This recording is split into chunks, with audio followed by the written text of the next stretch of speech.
यो मसँग हुँदै रहेछ। अकर्डिङ टु टेक्निकको कुरा गराएको थियौँ जस्तो लाग्यो हो। हजुर। ल भेरी गुड। सो यहाँबाट कन्टिन्यू गरौँ। आज च्याप्टर 1 सकिन्छ कि भने हो, तैपनि सकिएन भने ठिक छ, भोलि सकौँला। सो अकर्डिङ टु टेक्निक भनेको प्रोजेक्टको चाहिँ विभिन्न टाइप्सहरूमध्ये जुन चाहिँ हामीले क्याटेगोरिकली अस्ति क्लासिफाई गरेको थियौँ, त्यो क्लासिफिकेसन मध्येको लास्ट क्लासिफिकेसन चाहिँ अकर्डिङ टु टेक्निकको हकमा चाहिँ लेभल इन्टेन्सिभ र क्यापिटल इन्टेन्सिभको दुईवटा कुरा चाहिँ हामीले डिस्कसन गरेको थियौँ। त्यो दिन पोइन्ट्सहरू पनि ल्याएको थिएँ, मैले कलेक्ट गरेको थिएँ डिस्कसनबाट। सो त्यसको आधारमा चाहिँ एडभान्टेजेस र डिसएडभान्टेजेसको रूपमा हामीले दुईवटै टेक्निकहरूलाई हेर्न सक्छौँ। अब prevailing to context of Nepal होइन, हाम्रो जस्तो कन्ट्रीमा त झनै दुइटैको आफ्नै खालको चाहिँ फाइदा र बेफाइदाहरू छन्, प्रोज एन्ड कन्सहरू छन् भन्ने कुरा भयो। सो यहाँसम्म चाहिँ हामीले अस्ति डिस्कसन गरेको थियौँ लास्ट क्लासमा। सो अगाडि बढौँ त्यसो भए। अब कुरा गरौँ प्रोजेक्टको अब्जेक्टिभ र गोलमा। अब्जेक्टिभ भन्ने कुरामा त अब त धेरै कुराहरू यसमा रियलाइजेसन पनि भइसकेको छ साथीहरूलाई होइन।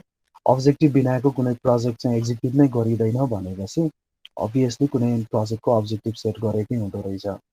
तर गोल पनि हुनसक्छ होइन। अब गोल हुन्छन् पनि कति प्रोजेक्टहरूमा लङ टर्म भिजन राखेर अलिकति चाहिँ धेरै प्रोजेक्टको इम्प्याक्ट हेर्ने किसिमले होइन, त्यसले चाहिँ कस्तो खालको लक्ष्य राखेको छ त भन्ने कुराहरू पनि देखिन्छ।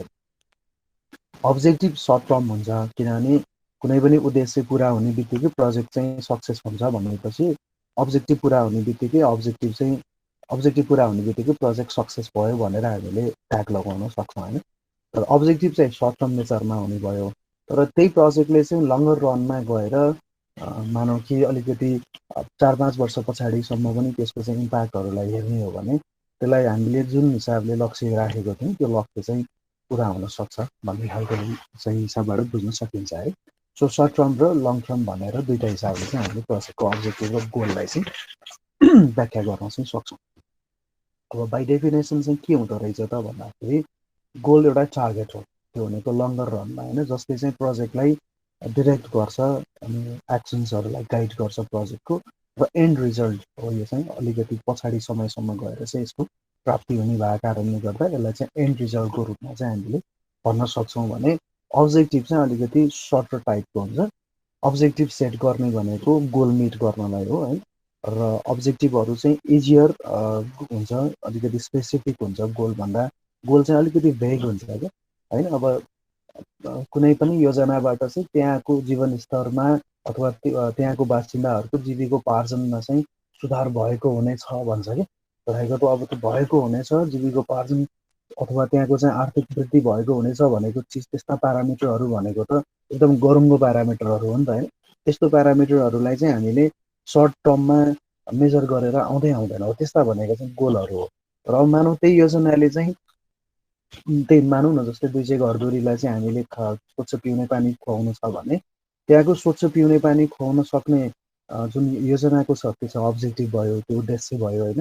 हामीले चाहिँ पोर्टेबल वाटर चाहिँ वितरण गर्ने भनेको, त्यसको कारणले गर्दा त्यहाँ चाहिँ सेनिटेसनको चाहिँ एक्सपेडाइट गर्ने, सेनिटेसनलाई चाहिँ इन्हान्स गर्ने, त्यहाँको सेनिटाइजेसन चाहिँ सुधार गर्ने भन्ने कुराहरू चाहिँ अब्जेक्टिभ हुने भयो।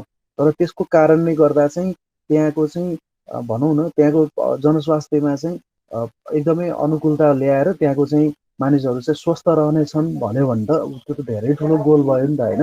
त्यस्तो त्यो स्वस्थ रहनेछन्, अबको 5 वर्ष पछाडि त्यहाँको चाहिँ स्वास्थ्य लाइफस्टाइल, त्यहाँको हेल्दी लाइफस्टाइलहरू प्रमोट हुनेछ भन्यो भने चाहिँ गोल भयो। त्यो एकदमै अचिभ गर्नलाई गाह्रो विषय हो, तर त्यसकै डिरेक्सनमा चाहिँ प्रोजेक्टलाई चलाउने हो भने प्रोजेक्ट कम्प्लिसन हुने बित्तिकै चाहिँ त्यहाँको मानिसहरूले, त्यहाँको बासिन्दाहरूले स्वच्छ पिउने पानी चाहिँ प्राप्त गरे भनेपछि त्यो चाहिँ अब्जेक्टिभ भयो होइन। त्यसरी हेर्दाखेरि सर्ट टर्म टर्म र अनि लङ्गर टर्ममा चाहिँ हामीले व्याख्या गर्न चाहिँ सक्छौँ साथीहरूलाई, कम्प्लेक्स नबनाइकन हेर्ने हो भने चाहिँ त्यो खालको देखिन्छ है। अब स्पेसिफिक रिजल्ट जुन चाहिँ एउटा स्पेसिफिक पोइन्ट अफ टाइममा गएर एउटा प्रोजेक्टको पिरियडभित्र बसेर चाहिँ दिएको अभाइलेबल रिसोर्सेसको आधारमा हामीले प्रोजेक्टलाई अगाडि बढाउने हो, अब्जेक्टिभ चाहिँ मिट गर्ने भनेको त्यो खालको चाहिँ हिसाबले देखिन्छ है।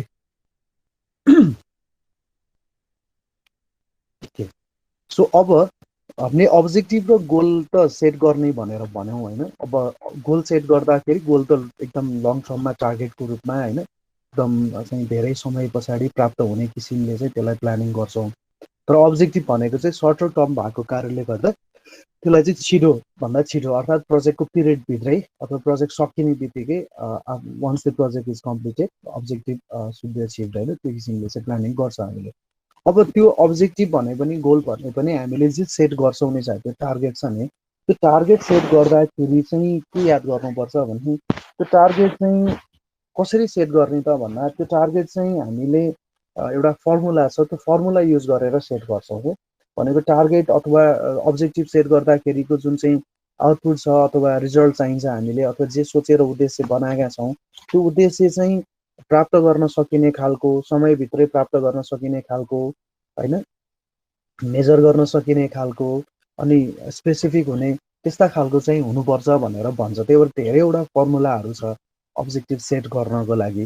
र त्यो मध्येको चाहिँ अलिकति सजिलो र एकदम चलन चल्तीमा बढिरहेको चाहिँ अब्जेक्टिभ सेट गर्ने फर्मुलालाई चाहिँ हामीले स्मार्ट फर्मुला भनेर भन्छौँ कि स्मार्ट होइन। तपाईँहरू जस्तै स्मार्ट कस्तो स्मार्ट भन्दाखेरि अब्जेक्टिभमा चाहिँ स्मार्ट भन्ने फर्मुला एसएमएआरटीलाई हामीले एउटा चाहिँ छुट्टा छुट्टै वर्डलाई डिफाइन गर्न सक्छौँ।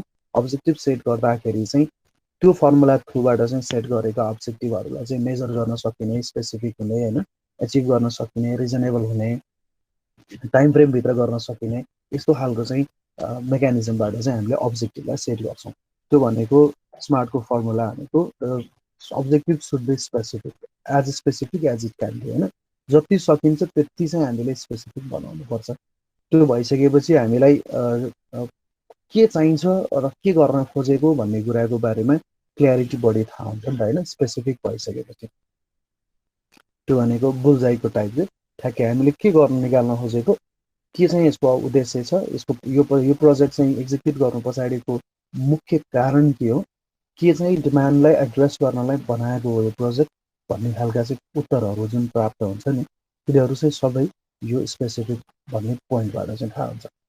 दोस्रो हुन्छ साथी मेजरेबल। त्यो नाप्न सकिनु पर्यो, तौलिन सकिनु पर्यो, जोख्न सकिनु पर्यो होइन। के हो त मेजरेबल? त्यो मेजरेबल गर्न सकिने खालको हुनु पर्यो। आउटपुटलाई चाहिँ मेजर गर्न सक्नु पर्यो, क्वान्टिफाई गर्न सक्नु पर्यो हामीले होइन। कसरी हो त, कति चाहिने हो त, कति चाहिँ हाम्रो टार्गेट हो त, एटेनेबल। अब त्यो वास्तवमा त्यो प्रोजेक्ट टाइम पिरियडभित्र हामीले एटेन्ड गर्न सक्छौँ त, अथवा त्यो रिसोर्सेसभित्र चाहिँ त्यो प्रोजेक्टको अब्जेक्टिभलाई अचिभ गर्न सकिन्छ कि सकिँदैन, सकिने खालको राख्नु पर्यो। त्यो एकदमै ठुलो ठुलो उद्देश्य राखेर त्यो प्रोजेक्ट पिरियडभित्रबाट चाहिँ हामीले त्यसलाई चाहिँ प्राप्त गर्नै नसकिने खालको होइन, त्यस्तो खालको चाहिँ अब्जेक्टिभहरू सेट गर्न भएन। त्यो भनेको एटेनेबल हुनु पर्यो, which can be easily achievable होइन, during the execution of the project or right after the completion of the project भनेर हेर्नु पर्यो एटेनेबलको हकमा। रेलेभेन्ट, अब फेरि उद्देश्य पनि सेट गर्ने तर त्यसको लागि चाहिँ त्यही प्रोजेक्टको लागि उत्तरदायिता हुन्छ कि हुँदैन, उत्तरदायितै नहुने खालको त्यसको चाहिँ रेलेभेन्सी नै नभएर चाहिँ अब्जेक्टिभ सेट गरेर पनि फाइदा भएन, अर्थात् त्यसले पनि काम गर्दैन। सो त्यो त्यही नै प्रोजेक्टको लागि त्यसले रेलेभेन्टली काम गर्छ कि गर्दैन। कहिलेकाहीँ आरलाई रिजनेबल पनि भनेर हेर्ने चलन हुन्छ, साथीहरूले लिटरेचर्सहरू पढ्नुभयो भने विश्वसनीयता भनेर हेर्छौँ हामीले होइन। त्यो रिजनेबल अथवा रेलेभेन्ट दुइटै चाहिँ हेर्न सकिन्छ। आर भनेको त्यो हो। र टी भनेको टाइम लाइननेस अथवा टाइम बेस्ड होइन। टाइम बेस्ड भनेको त्यो प्रोजेक्टको पिरियडभित्र टाइम बााउन्डभित्र दिएको जति चाहिँ समय छ, समयावधि हामीले भन्छौँ प्रोजेक्टको ड्युरेसन भनेर भन्छौँ, त्यतिभित्र चाहिँ त्यो प्रोजेक्टले मा चाहिँ अब्जेक्टिभ जे सेट गरेको छ त्यो चाहिँ आउनु पर्यो। यो खालको चाहिँ स्मार्ट भन्ने फर्मुलाबाट हामीले सेट गरेका अब्जेक्टिभ्सहरू चाहिँ युजल्ली चाहिँ प्राप्त गर्न सकिने, मेजर गर्न सकिने भन्ने कुराहरू चाहिँ रहन्छन्।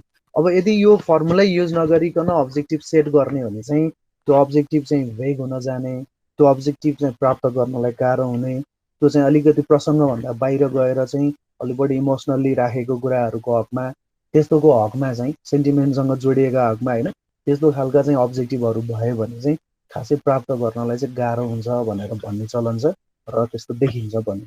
सो हामीले अब्जेक्टिभ सेट गर्दाखेरि चाहिँ यो स्मार्ट भन्ने फर्मुलालाई चाहिँ बिर्सिनु भएन। यो स्मार्ट भन्ने फर्मुलालाई युज गरेर अब्जेक्टिभ चाहिँ हामीले सेट गर्न सक्छौँ। So while setting an objective we have to follow this formula smart, where S stands for the specific. The objective should be as specific as it can be होइन। जति हुनुपर्ने त्यति नै. It should be measurable. We can quantify it, we can measure it. It should be attainable within the time frame, achievable हुनु पर्यो. It should be reasonable or relevancy. यसको relevancy हुनु पर्यो. It could be relevant or reasonable, दुईटै हुन सक्छ. And it should be achieved within the time frame, given time frame, अर्थात् प्रोजेक्टको पिरियड भित्र. अब एउटा साधारण एक्जाम्पल एउटा दिन्छु है त मैले. त्यसपछि हामी यसमा अलिकति डिस्कसन गरौँ, एकछिन असाइनमेन्ट जस्तो पनि गरौँ क्लासमै पनि. अब स्मार्ट भनेर हामीले भन्दै गर्दाखेरि लेट अस सपोज कि मैले चाहिँ एउटा सेन्टेन्स भनौँ न, एकदम एक्जाम्पल, एकदम साधारण एक्जाम्पल मैले दिन खोजेको. जस्तै I want to write a book भनेर मैले भन्दै गर्दाखेरि I want to write a book भनेर एउटा चाहिँ मैले अब म किताब लेख्न चाहन्छु भनेर एउटा अब्जेक्टिभ सेट गरेँ भने त्यो I want to write a book भन्ने सेन्टेन्सलाई मात्रै हेरेर अथवा त्यो मेरो टास्कलाई हेरेर त्यो अब्जेक्टिभ स्मार्ट हो होइन भनेर भन्न सकिन्छ. जस्तै I want to write a book भन्यो भने के त्यो मेरो अब्जेक्टिभ स्मार्ट हुन्छ या हुँदैन होला त साथी हो. म एउटा किताब लेख्न चाहन्छु भन्यो भने हुँदैन सर. म किताब लेख्न चाहन्छु भन्ने चिज स्मार्टले गाइड गर्दैन नि होइन. कसरी गर्दैन त भनाउँ त साथी यसमा. स्पेसिफिक भएन हो, त्यो किताब मात्र भने कुन किताब हो थाहा भएन. एक्ज्याक्टली होइन, थाहा भएन. Very good. त्यो मेजरेबल पनि भएन, टाइम पनि भएन, रेलेभेन्सी नै छैन, एटेनेबल हो होइन पनि थाहा हुँदैन. एक्ज्याक्टली त्यो भनेको अमूर्त खालको अब्जेक्टिभ सेट गरेँ मैले होइन. त्यो भनेको एकदम इमोसनल्ली सेन्टिमेन्टमा भन्ने मैले झ्याप्प लाएर म किताब लेख्न चाहन्छु भनेर.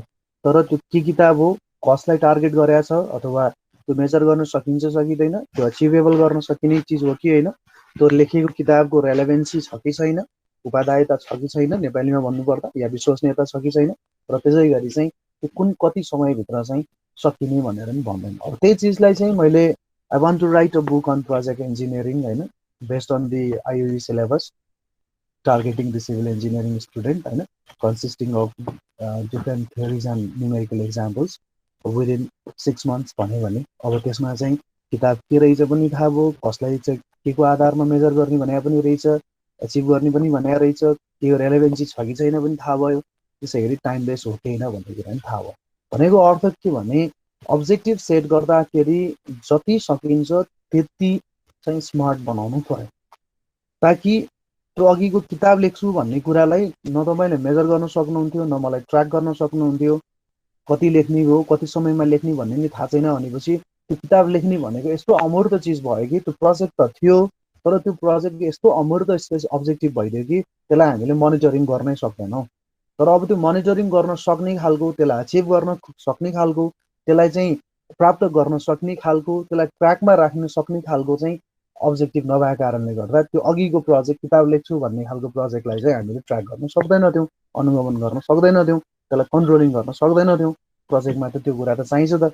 भनेपछि अब अहिले पछिल्लो भनेको कुरा चाहिँ मैले प्रोजेक्ट इन्जिनियरिङको किताब लेख्छु रे, त्यो चाहिँ आइओईको सिलेबस अनुसार बेस छ भने बेस गरेर इन्जिनियरिङ स्टुडेन्टलाई टार्गेट गरेर लेख्ने भनेपछि त्यो मेजरेबल गर्न सक्ने स्थिति पनि भयो, त्यो एटेन्ड गर्न सकिने हो कि होइन भन्ने कुरा त्यसमा देखिने भयो, रेलेभेन्सी छ कि छैन भन्ने कुरालाई पनि हेर्ने भयो, र कति समयभित्र लेख्छु भनेर भनेको छ भने पनि त्यो पनि भयो. अब त्यसभित्र मैले न्युमेरिकल एक्जाम्पल दिन्छु, थ्योरिज प्र्याक्टिसहरू चाहिँ गराउँछु भन्ने कुराहरू, थ्योरिजहरू बारेमा लेख्छु भन्ने कुराहरू, त्यसै गरी कति पेजेसको हुन्छ भनेर लेख्ने कुराहरू भनेर सबै कुराहरू चाहिँ फिक्स गर्दै बस्यो भने त्यो सबै कुराहरू अब्जेक्टिभमा हामीले खोल्दै गयौँ भने त्यसलाई चाहिँ स्पेसिफिकल्ली मेजरेबल हुने किसिमले, एटेनेबल हुने किसिमले, रेलेभेन्सीको हिसाबले र टाइमलेसको हिसाबले 5-6वटा चाहिँ फर्मुला थ्रुबाट हामीले ट्र्याकिङ गर्न सक्छौँ.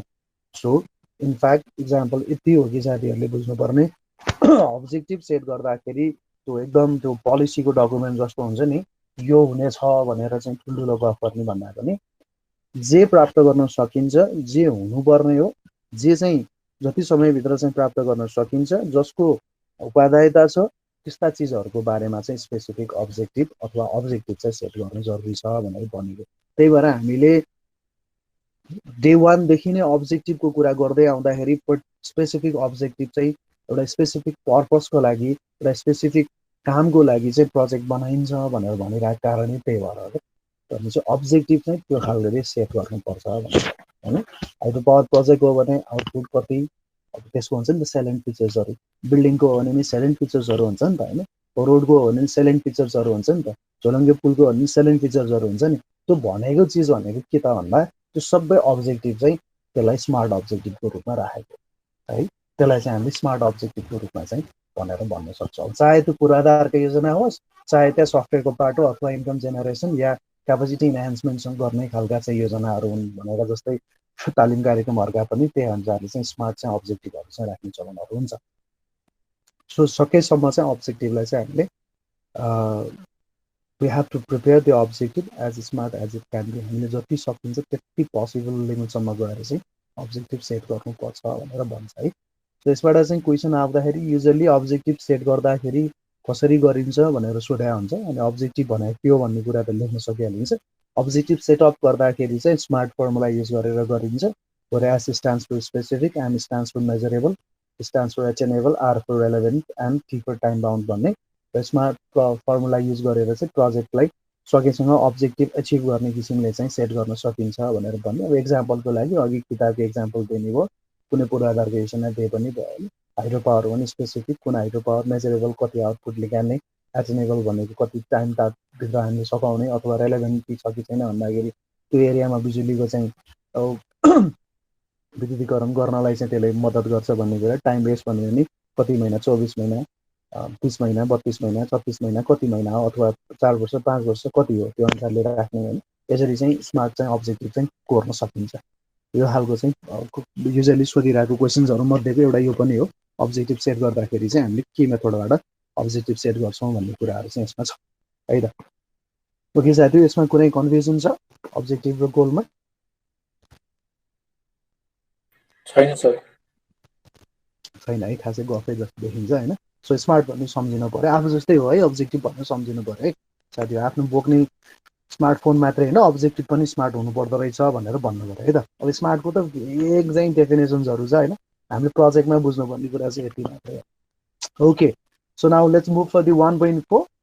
Now start with the project life cycle phases. अब यहाँ चाहिँ अलिकति बुझ्नुपर्छ, most repetitively and mostly important topic of chapter 1, project life cycle phases.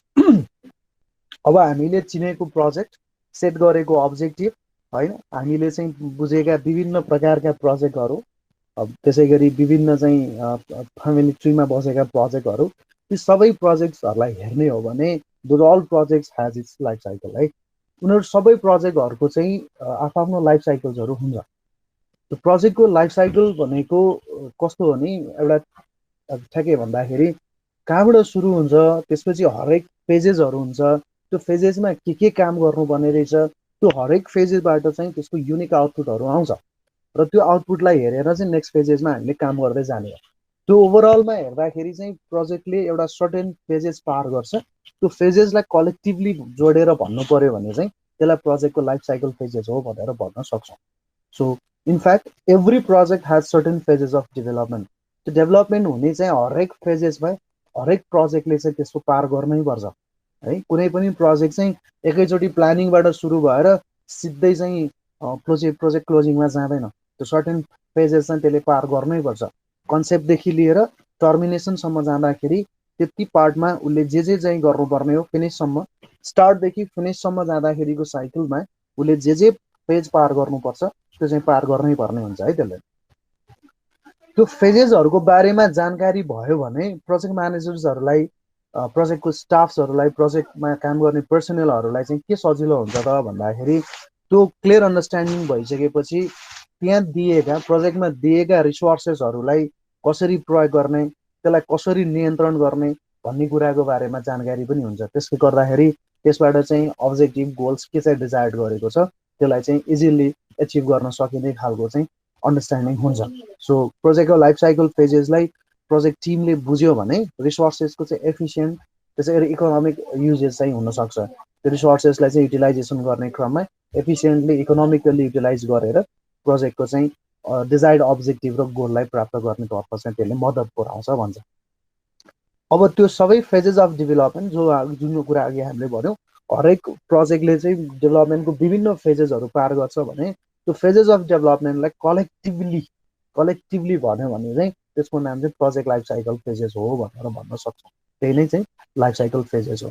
अब लाइफ साइकल फेजेसमा तपाईँहरूले धेरैवटा लिट्रेचर्सहरू पढ्नुभयो, गुगल गर्नुभयो भने पनि विभिन्न खाले चाहिँ फेजेसहरू देखिन्छ। कसैले 4 चरण भनेको छ, कसैले 5 चरण भनेको छ, कसैले 6 चरणमा पनि लगेको छ।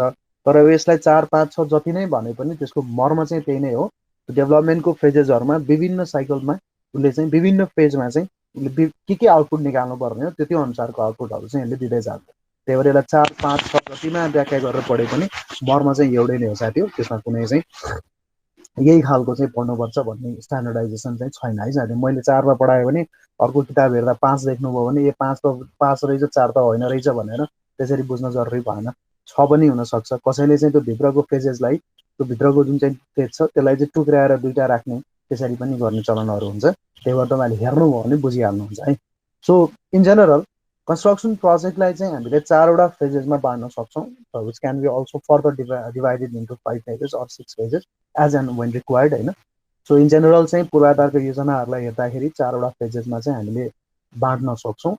फेज चाहिँ प्रोजेक्टको इनिसिएसनबाट सुरु हुन्छ। इनिसिएसन होइन, काम गर्न सुरु गर्नु पर्यो नि त यो प्रोजेक्टमा।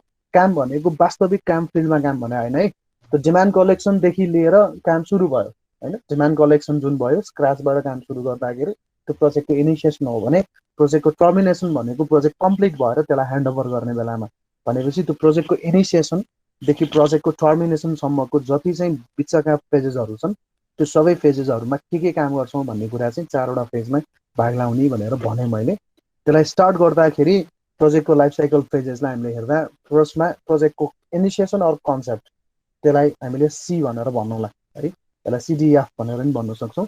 प्रोजेक्टको इनिसिएसन अर कन्सेप्ट, त्यहाँबाट सुरु भयो त project. Now project planning or development, प्रोजेक्टको प्लानिङ अर डेभलपमेन्ट सुरु भयो, टी आयो त्यो। त्यसपछि प्रोजेक्टको इम्प्लिमेन्टेसन अर एक्जिक्युसन, प्रोजेक्टको अब कार्यान्वयन गर्छौँ हामीले।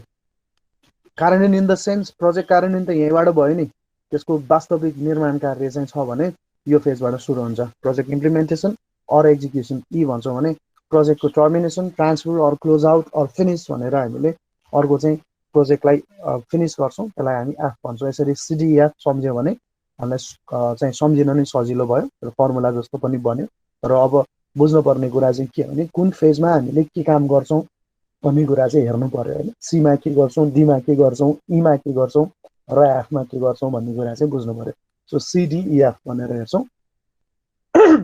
प्रोजेक्ट लाइफ साइकल फेजेसलाई चाहिँ हामीले फिगर वाइज हेर्ने हो भने एउटा चित्र सम्झिनुपर्छ। यो एकदमै इम्पोर्टेन्ट छ साथी हो। यसलाई सम्झि पनि राख्नु होला, चित्र पनि आफैले बनाउनु पनि होला।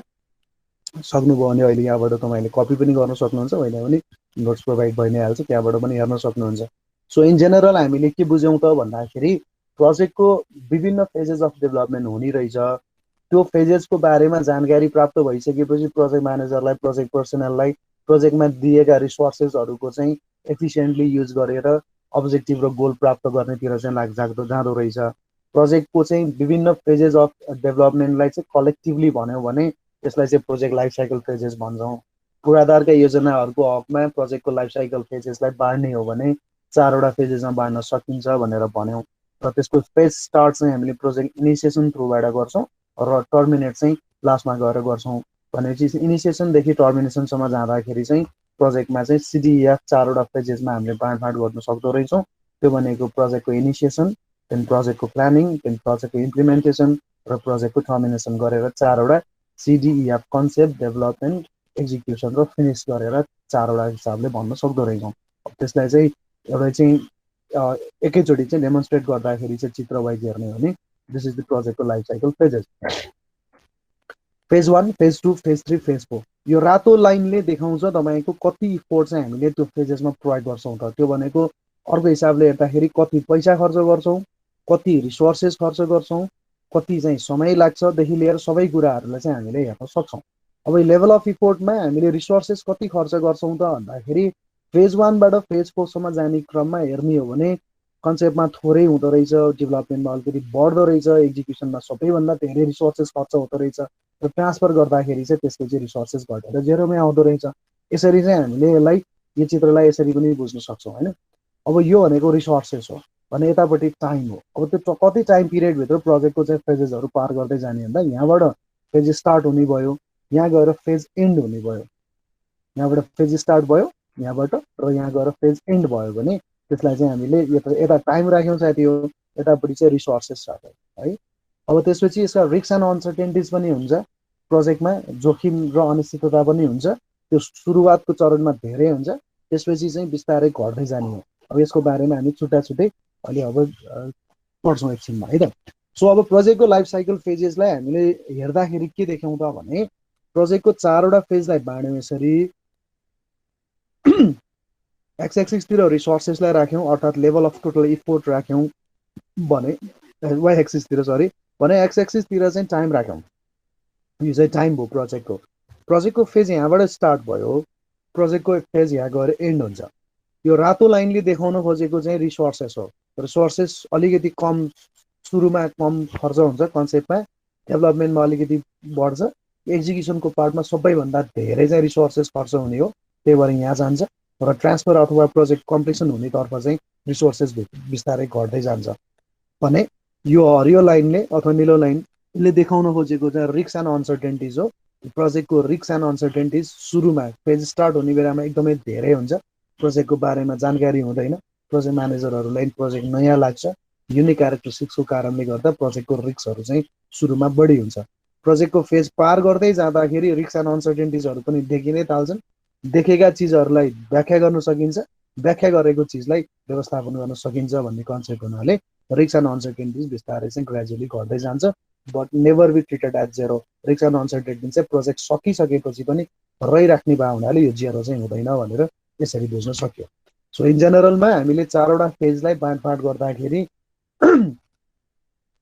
पिक्चरबाट अथवा चित्रबाट चाहिँ यसरी बुझ्न सक्ने अवस्था चाहिँ रहेछ। अब हामीले गर्नुपर्ने चाहिँ के हो भने यो हरेक फेजमा, जस्तै फेज 1को कन्सेप्टमा के गर्छ, फेज 2को डेभलपमेन्टमा के गर्छ, फेज 3को एक्जिक्युसनमा के गर्छ, अथवा फेज 4को ट्रान्सफर अथवा फिनिसमा के गर्छ भनेर हामीले हेर्न सक्छौँ है। सो त्यो गर्दाखेरि चाहिँ अब यो मैले रिस्क एन्ड अनसर्टेनिटिज भनिहालेँ। सो अब let's start with the phase 1। Phase 1को कन्सेप्टमा के गरिन्छ त भन्दा युजली फेज 1को कन्सेप्टमा चाहिँ प्रोजेक्टको इनिसियल फेज हो यो। यसमा प्रोजेक्टमा इनिसियल फेज भनेर भन्छौँ। यसमा प्रोजेक्ट स्क्रैचबाट सुरु हुन्छ है, स्क्रैचबाट, किनभने डिमान्ड हो, एसेसमेन्ट अफ द निड्स छ, निडको कारणले गर्दा प्रोजेक्ट चाहिँ क्यारी गरिन्छ भनेर हामीले धेरै चाहिँ डिस्कसन पनि गऱ्यौँ। त्यो हुनाले त्यो जति पनि चाहिँ प्रिपरेसनका फेजेसका कुराहरू छन्, जति पनि प्रिपरेसन वर्कहरू छन्, सर्वे गर्ने, डेटा कलेक्सन गर्ने, फिजिबिलिटी स्टडी गर्ने, त्यो प्रोजेक्टमा चाहिँ लगानी गर्न योग्य छ कि छैन भनेर चेक गर्ने लगायतका कुराहरू जे जति पर्छन् त्यो सबै चाहिँ कन्सेप्टको फेजमा पर्छ भनेर बुझ्नु पर्यो। यो भनेको initial phase of any project, जसमा चाहिँ प्रोजेक्ट स्क्रैचबाट सुरु हुन्छ र मेजरली यसमा गरिने टास्कहरू चाहिँ के हुन्छन् त भन्दा सर्वे गर्ने भने हो नै हो। यसमा कुनै शङ्कै छैन। कलेक्सन एन्ड ग्यादरिङ डेटा भनेकै सर्वे हो हाम्रो लागि। त्यसपछि निडको एसेसमेन्ट गर्नु पर्यो, त्यसपछि प्रोजेक्टको अब्जेक्टिभ र गोल्सहरू सेट गर्नुपर्छ, अनि कन्सेप्चुअल स्टडी र प्रिलिमिनरी डिजाइनहरू हुन सक्ला। त्यसै गरी फिजिबिलिटी स्टडी हेर्नुपर्ने हुनसक्छ, अस्ति हामीले भनेअनुसारको technical, economical, social, environmental, marketing, त्यसै गरी पोलिटिकल के हो त त्यो फिजिबिलिटी स्टडीहरू हेर्छौँ। र त्यो फिजिबिलिटी स्टडी भनेको सम्भाव्यताको अध्ययन गरिसकेपछि डिटेल डिजाइन गरे होइन है साथी। यसमा कन्सेप्टमा सम्भाव्यताको अध्ययन मात्रै गरिन्छ, त्यो प्रोजेक्टलाई क्यारी गर्न सकिन्छ सकिन्न, सम्भावना छ छैन भन्ने कुरा हो। डिमान्ड थियो, त्यो डिमान्डलाई एड्रेस गर्नलाई प्रोजेक्ट लिएर आइयो, त्यसको एसेसमेन्ट गरियो, त्यसपछि त्यसको सम्भाव्यता अध्ययन गरियो। किनभने डिमान्ड अराइज गर्ने अथवा डिमान्ड रेज गर्ने भनेको चाहिँ सम्भावना भएको प्रोजेक्ट मात्रैको डिमान्ड हुँदैन नि त। डिमान्ड त हामीले गर्न सक्छौँ, प्रोजेक्टको डिमान्ड हुनसक्छ, तर त्यो डिमान्ड गरे अनुसारको सबै फुलफिल हुन्छ भन्ने पनि भएन। सो डिमान्ड भएपछि नेसेसिटी थाहा भयो प्रोजेक्ट चाहिन्छ भनेर, नेसेसिटी थाहा भइसकेपछि त्यो डिमान्डलाई चाहिँ एड्रेस गर्नलाई त्यो प्रोजेक्ट चाहिँ वास्तवमा फिजिबल छ कि छैन त, अर्थात् त्यो प्रोजेक्ट चाहिँ सम्भावना हुन्छ कि हुँदैन त भनेर जे जति चाहिँ चेक जाँच गर्छौँ त्यो सबै चाहिँ यो कन्सेप्टको फेजमा बसेर गर्ने हो। भनेको अर्थ त्यहाँबाट फिजिबिलिटी स्टडी गरेर आएको चिजलाई हेरेर अप्रुभल लिने हो। अप्रुभल लिँदाखेरि त्यहीँबाट थाहा हुन्छ यदि त्यो फिजिबल छ प्रोजेक्ट भन्ने, प्रोजेक्ट गो भनेर डिसिजन हुन्छ।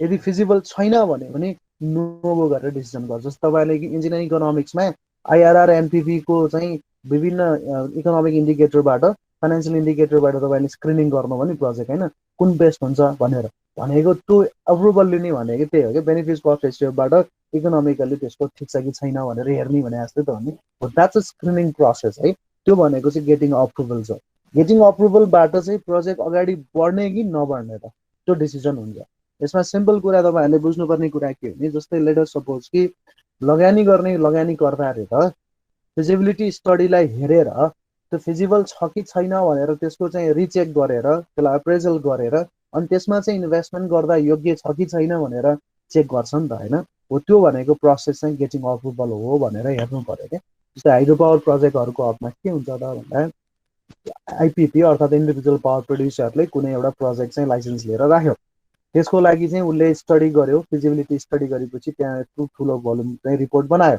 सम्भाव्यता अध्ययन भनेर अब त्यो सम्भाव्यता अध्ययनलाई लिएर गएर उसले ब्याङ्कमा पेस गर्ने हो इन्भेस्टमेन्ट त गराउनु पर्यो त्यसमा फाइनेन्सिङ गराउनु पर्यो ब्याङ्कबाट भने उसले अब त्यो सम्भाव्यता अध्ययनको त्यो ठेली लिएर गएर ब्याङ्कमा पेस गर्छ ब्याङ्कले त्यो सम्भाव्यता अध्ययनलाई एकचोटि फेरि चेक गर्छ एप्रेजल गर्छ एप्रेजल गरेर यसमा चाहिँ रिटर्न अन इन्भेस्टमेन्ट सेक्योर छ भन्यो भने उसले प्रोजेक्टलाई अगाडि बढ्ने भन्ने खालको चाहिँ डिसिजन दिन्छ अर्थात् हामीले यसमा इन्भेस्टमेन्ट गर्छौँ भन्ने खालको चाहिँ डिसिजन दिन्छ भनेपछि यो जे जति गरिँदो रहेछ फेज वानमा त्यसमा प्रोजेक्ट के होदेखि लिएर प्रोजेक्टको सम्भाव्यता अध्ययनको कम्प्लिसन गराएर त्यो सम्भाव्यता अध्ययनको चाहिँ एक्जामिनेसन पछि त्यसलाई चाहिँ अप्रुभल गर्ने या नगर्ने भन्ने कुराको हदसम्मका कामहरू चाहिँ सबै प्रोजेक्टको कन्सेप्टको फेजमा बसेर गर्दा रहेछौँ कसरी बुझ्नु पर्यो त सायद यो कन्सेप्टको फेजमा भने प्रोजेक्टको इनिसियल फेज हो यो कन्सेप्ट भनेको जहाँ प्रोजेक्ट स्क्रैचबाट सुरु हुन्छ डिमान्डलाई एड्रेस गर्नलाई प्रोजेक्ट चाहिँ त्यहाँ ल्याइन्छ त्यसपछि त्यसको डेटा कलेक्सनहरू गरिन्छ त्यहाँबाट चाहिँ प्रोजेक्टको सम्भाव्यता अध्ययन गरिन्छ सम्भाव्यता अध्ययन गर्दाखेरि के सेक्टरको हेर्ने भन्ने कुराहरू चाहिँ आवश्यकता अनुसार सबै सेक्टरको हेर्न सकियो प्रोजेक्टको नेचर अनुसारले त्यो सम्भाव्यता अध्ययनलाई अध्ययन गरेर होइन फेरि अनुसन्धान गरेर चाहिँ त्यसमा चाहिँ स्वीकृत लिने र स्वीकृत भयो भने प्रोजेक्ट अगाडि बढ्ने कि नबढ्ने भन्नेको डिसिजन जुन यो पर्पल कलरले देखाइरहेछ यो सम्मको डिसिजन भनेको चाहिँ फेज वानमा बसेर गर्छौँ हामी भनेर बुझ्नु पर्यो सो फेज वानको आउटपुट नै के रहेछ त भन्दा यो प्रोजेक्टलाई फर्दर अगाडि बढाउने कि नबढाउने बढाउने हो भने फेज टूमा जाने भयो नबढाउने हो भने स्क्रिनिङ गरेर अर्को प्रोजेक्ट छान्नु पर्यो भन्न खोजे हो कि यसले भन्न खोजेको मिनिङ चाहिँ त्यो सो फेज वानको कन्सेप्टमा फेरि पनि पोइन्ट वाइज सम्झौँ त यो सबै चाहिँ कुराहरू भोग्नै पर्दैन फेज वान भने बित्तिकै प्रोजेक्टको इनिसिएसन फेज हो त्यो फेज इनिसिएसनको फेजमा डिमान्डलाई एड्रेस गर्नलाई प्रोजेक्ट लगिन्छ त्यहाँ प्रोजेक्टको स्टडी गरिन्छ र स्टडी भनेको फिजिबिलिटी स्टडी हो त्यो फिजिबिलिटी स्टडीबाट चाहिँ आएको डकुमेन्टलाई एक्जामिनेसन गरेर प्रोजेक्टको अप्रुभल लिइन्छ अप्रुभल भएका प्रोजेक्टको चाहिँ अगाडि बढ्छ अप्रुभल नभएको प्रोजेक्टको सिलेक्सन हुँदैन अर्को प्रोजेक्ट चाहिँ सिलेक्सन हुन्छ सिद्ध कुरो त्यो भनेको फेज वान हो कन्सेप्टमा हिसाबले हेर्दाखेरि चाहिँ स्क्रिनिङ गर्ने टाइपको नै हो नि त यो प्रोजेक्टको फेज भनेको होइन जहाँबाट चाहिँ हामीले प्रोजेक्ट गो भनेर डिसिजन हुने बित्तिकै अब प्रोजेक्टको फेज टूमा जान्छौँ यदि नगो भन्यो भने अर्को प्रोजेक्ट सेलेक्सन हुन्छ यसरी चाहिँ हामीले प्रोजेक्टको कन्सेप्टको फेजलाई चाहिँ डिफाइन गर्न सक्छौँ सो इन जेनरल प्रोजेक्टको concept is the initiation phase or initial phase where the assessment of the demand is carried out and feasibility study of project is carried out. The feasibility study is examined to get the approval, and if project gets approval, then go decision will be made. So after go decision, it will move into the phase 2. If decision is not say approval or if decision is rejected, then another project is selected. Right? यसरी चाहिँ हामीले हेर्न सक्छौँ. So project को concept को फेजलाई अथवा phase वानलाई define गर्दाखेरि चाहिँ यसरी डिफाइन गर्न सक्छौँ भन्ने कुराहरू आयो यसमा केही क्वेसन छ त साथी हो केही कन्फ्युजन छ कन्सेप्टको फेजमा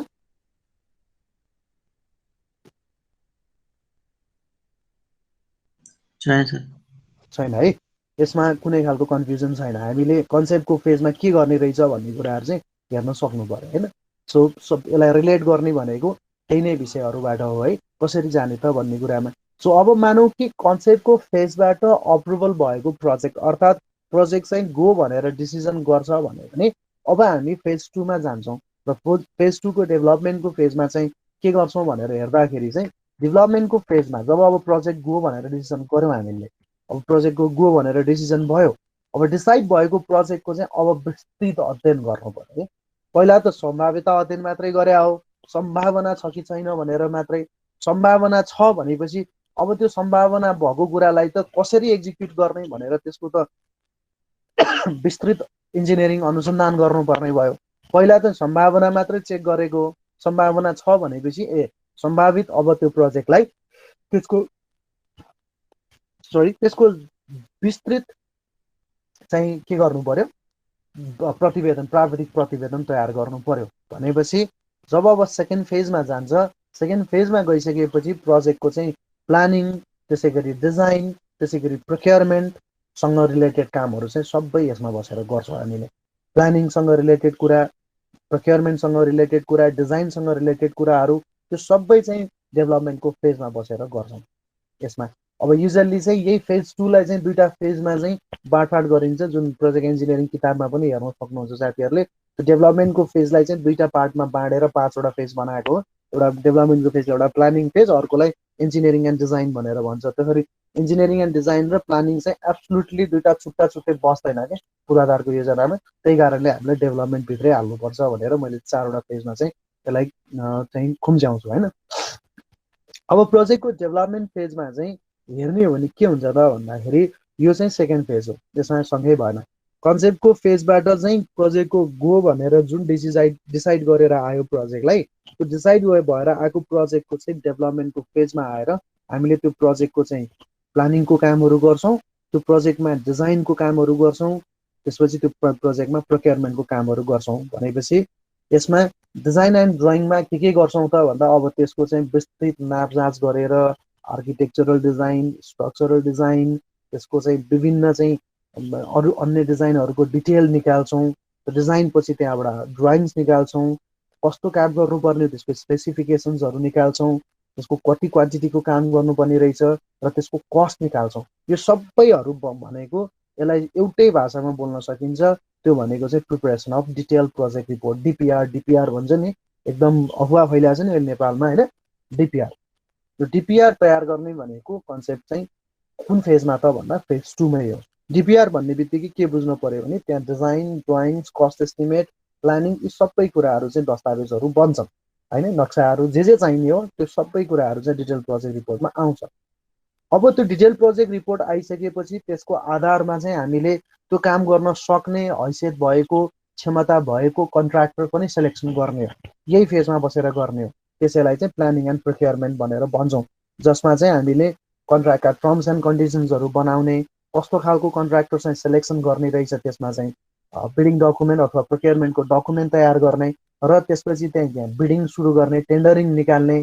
टेन्डरिङ निकालिसकेपछि अब हामीलाई चाहिएको कन्ट्र्याक्टर अथवा चाहिँ क्षमतावान कन्ट्र्याक्टर, हाम्रो रिक्वायरमेन्ट अनुसारको कन्ट्र्याक्टर जो चाहिँ सफल हुन्छ उसलाई चाहिँ कन्ट्र्याक्टर सेलेक्सन गर्ने र कन्ट्र्याक्ट एग्रिमेन्ट गर्ने सम्मको पार्टहरू भनेको फेज 2 मा बसेर गर्छौँ भनेर बुझ्नु पर्यो। यहाँ जेसुकै लेखेता भए तापनि जम्मा 3टा कुरा सम्झिनु पर्यो साथीहरूले। डेभलपमेन्टको फेजमा आएको प्रोजेक्टको हामीले प्लानिङ, डिजाइन र प्रोक्योरमेन्ट गर्छौँ। प्लानिङ डिजाइनमा हामीले आर्किटेक्चरल ड्रइङदेखि लिएर त्यसको स्ट्रक्चर ड्रइङ, डिजाइन, लागत अनुमान सबै निकालेर डिटेल प्रोजेक्ट रिपोर्ट तयार गर्छौँ। किनभने त्यसबाट हामीलाई के थाहा हुनु पर्यो, प्रोजेक्टको लागत कति हो भनेर थाहा हुनु पर्यो। त्यसपछि प्लानिङ गरेर त्यो प्रोजेक्ट एक्जिक्युट गर्दाखेरि चाहिँ कति समय लाग्छ भनेर निकाल्छौँ, त्यसलाई प्रोजेक्टको ड्युरेसन भनेर भन्छ। र त्यो प्रोजेक्टको लागतमा, त्यो प्रोजेक्टको ड्युरेसनभित्र चाहिँ हामीले कस्तो खालको चाहिँ कन्ट्र्याक्टर सेलेक्सन गर्ने हो त, कस्तो खालको चाहिँ निर्माण व्यवसायलाई हामीले सेलेक्सन गर्ने हो त, त्यो सेलेक्सन गर्ने तरिकालाई हामीले प्रोक्योरमेन्ट भन्छौँ साथी हो। प्रोक्योरमेन्ट अर्को सेमेस्टर इलेक्टिभमा पढ्नु होला।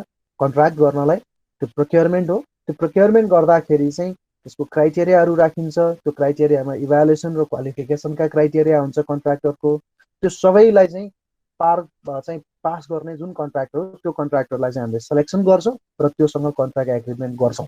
भनेपछि यसको आउटपुट भनेको सिम्पल के रहेछ भने डिटेल प्रोजेक्ट रिपोर्ट भन्ने बित्तिकै प्रोजेक्टको कस्ट, प्रोजेक्टको सेड्युलका कुराहरू आए र प्रोक्योरमेन्ट गरेर कन्ट्र्याक्टर सेलेक्सन अथवा कन्ट्र्याक्ट एग्रिमेन्टसम्मको पार्ट चाहिँ हामीले फेज 2 मा बसेर गर्दो रहेछौँ डेभलपमेन्टको फेजमा। त्यो डेभलपमेन्टको फेजमा आएको काम भनेको कन्सेप्टको फेजबाट जुन चाहिँ प्रोजेक्ट गो भनेर डिसाइड भएको छ, फिजिबल प्रोजेक्ट है, सम्भावना भएको प्रोजेक्ट जुन चाहिँ कन्सेप्टबाट चाहिँ ओके भएर आएको छ, त्यसलाई चाहिँ हामीले डेभलपमेन्टमा बसेर त्यसको विस्तृत प्राविधिक अध्ययन गरेर विस्तृत प्राविधिक प्रतिवेदन तयार गर्ने हो।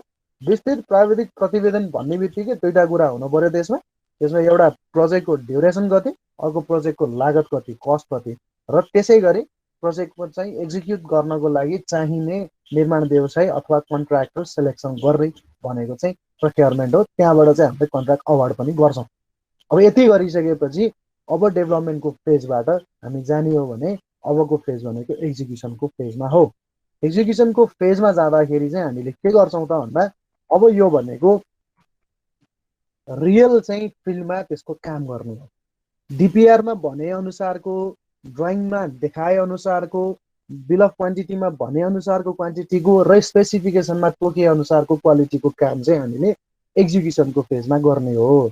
त्यही भएर यसलाई प्रोजेक्ट इम्प्लिमेन्टेसन फेज पनि भन्छ र वास्तवमा यो अघि चित्रमा त देखिएन, यो अलिकति लङ्गेस्ट फेज पनि हो र सबैभन्दा धेरै रिसोर्सेस प्रोजेक्टमा चाहिँ जति रिसोर्सेस हामीले प्लान गरेको थियौँ सुरुदेखि फेजदेखि अन्तिमसम्म सबैभन्दा धेरै रिसोर्सेस पनि खपत हुने भनेको फेज 3 मै हो, प्रोजेक्ट इम्प्लिमेन्टेसनमै हो। त्यही इम्प्लिमेन्टेसनमै बसेर हामीले time control, cost control, quality कन्ट्रोलका कुराहरू पनि हामी यसैमा बसेर गर्ने हो। त्यही भएर हामी च्याप्टर 4 मा त्यसलाई छुट्टै डिल गर्छौँ। एक्जिक्युसनकै पार्टमा बसेर, इम्प्लिमेन्टेसनकै पार्टमा बसेर चाहिँ हामीले त्यसका कन्ट्रोलहरू गर्नुपर्ने हो। भनेको प्रोजेक्ट एक्जिक्युसन भनेको प्रोजेक्ट इम्प्लिमेन्टेसन हो। यो सबैभन्दा लङ्गेस्ट फेज हो र सबैभन्दा बढी चाहिँ रिसोर्सेसहरू खपत हुने फेज पनि हो।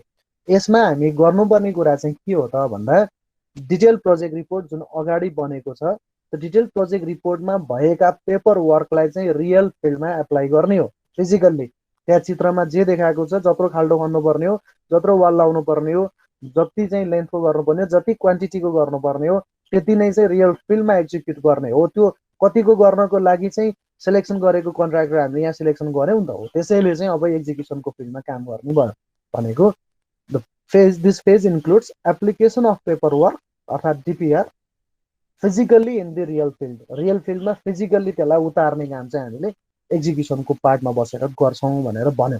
अब एक्जिक्युसनको पार्टमा बस्दाखेरि चाहिँ के हुन्छ त भन्दा त्यहाँ ह्युमन रिसोर्स र नन ह्युमन रिसोर्सेसलाई चाहिँ मोबिलाइज गर्नु पर्यो। के एक्टिभिटिजहरू छ त अगाडिको त्यहाँ अर्ले फेजमा राखेका बिल अफ क्वान्टिटीमा अथवा सेड्युलमा भएका एक्टिभिटिजहरू के छन् त तिनीहरूलाई मोबिलाइज गर्नु पर्यो, एक्जिक्युसन गर्नु पर्यो, टेस्टहरू गर्नुपर्ने हुनसक्छ, मेटेरियल टेस्ट हुनसक्छ, वर्क टेस्ट हुनसक्छ होइन, वर्कम्यानसिपको टेस्ट हुनसक्छ होइन। त्यसै गरी चाहिँ मोनिटरिङ, इभ्यालुएसन र कन्ट्रोलिङ पनि यही फेजमा बसेर गर्छौँ।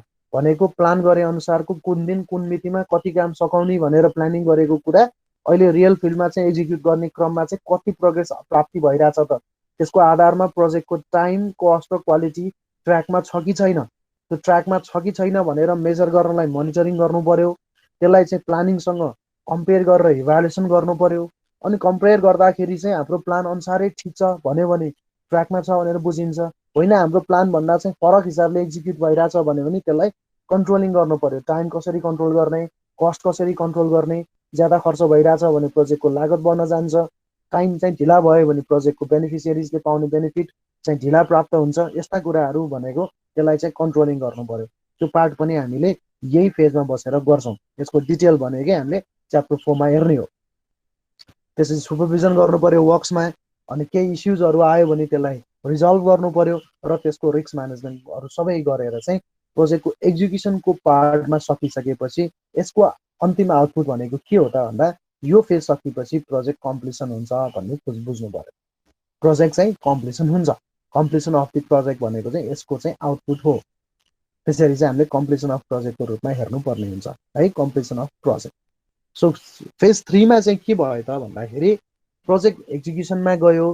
प्रोजेक्ट एक्जिक्युसनमा जानु भनेको अर्थ के रहेछ त भन्दा फेज 2 मा बनाएको जे डकुमेन्ट हो त्यो डकुमेन्टको रियल फिल्डमा चाहिँ एप्लिकेसन हुने अथवा रियल फिल्डमा चाहिँ उतार्ने काम चाहिँ हामी फेज 3 मा बसेर गर्छौँ। फेज 3 मा बसेर काम गर्ने क्रममा चाहिँ फेज 3 सबैभन्दा लङ्गेस्ट फेज हो र सबैभन्दा बढी रिसोर्सेस खर्च हुने फेज हो पनि भन्न सकिन्छ। यो फेजमा बसेर गर्ने मुख्य काम के हो त भन्दा फेज 2 मा भएका चाहिँ जति पनि डिपिआरको एक्टिभिटिजहरू छन् अथवा कामहरू छन् त्यो कामहरूलाई चाहिँ यसमा इम्प्लिमेन्ट गर्ने हो। त्यो इम्प्लिमेन्ट गर्दाखेरि चाहिँ प्रोग्रेस एचिभ गराउनको लागि सुपरभिजन गर्नुपर्छ। त्यो प्रोग्रेस एचिभ गरेको कुरालाई चाहिँ हामीले प्लानिङसँग दाज्नुपर्छ।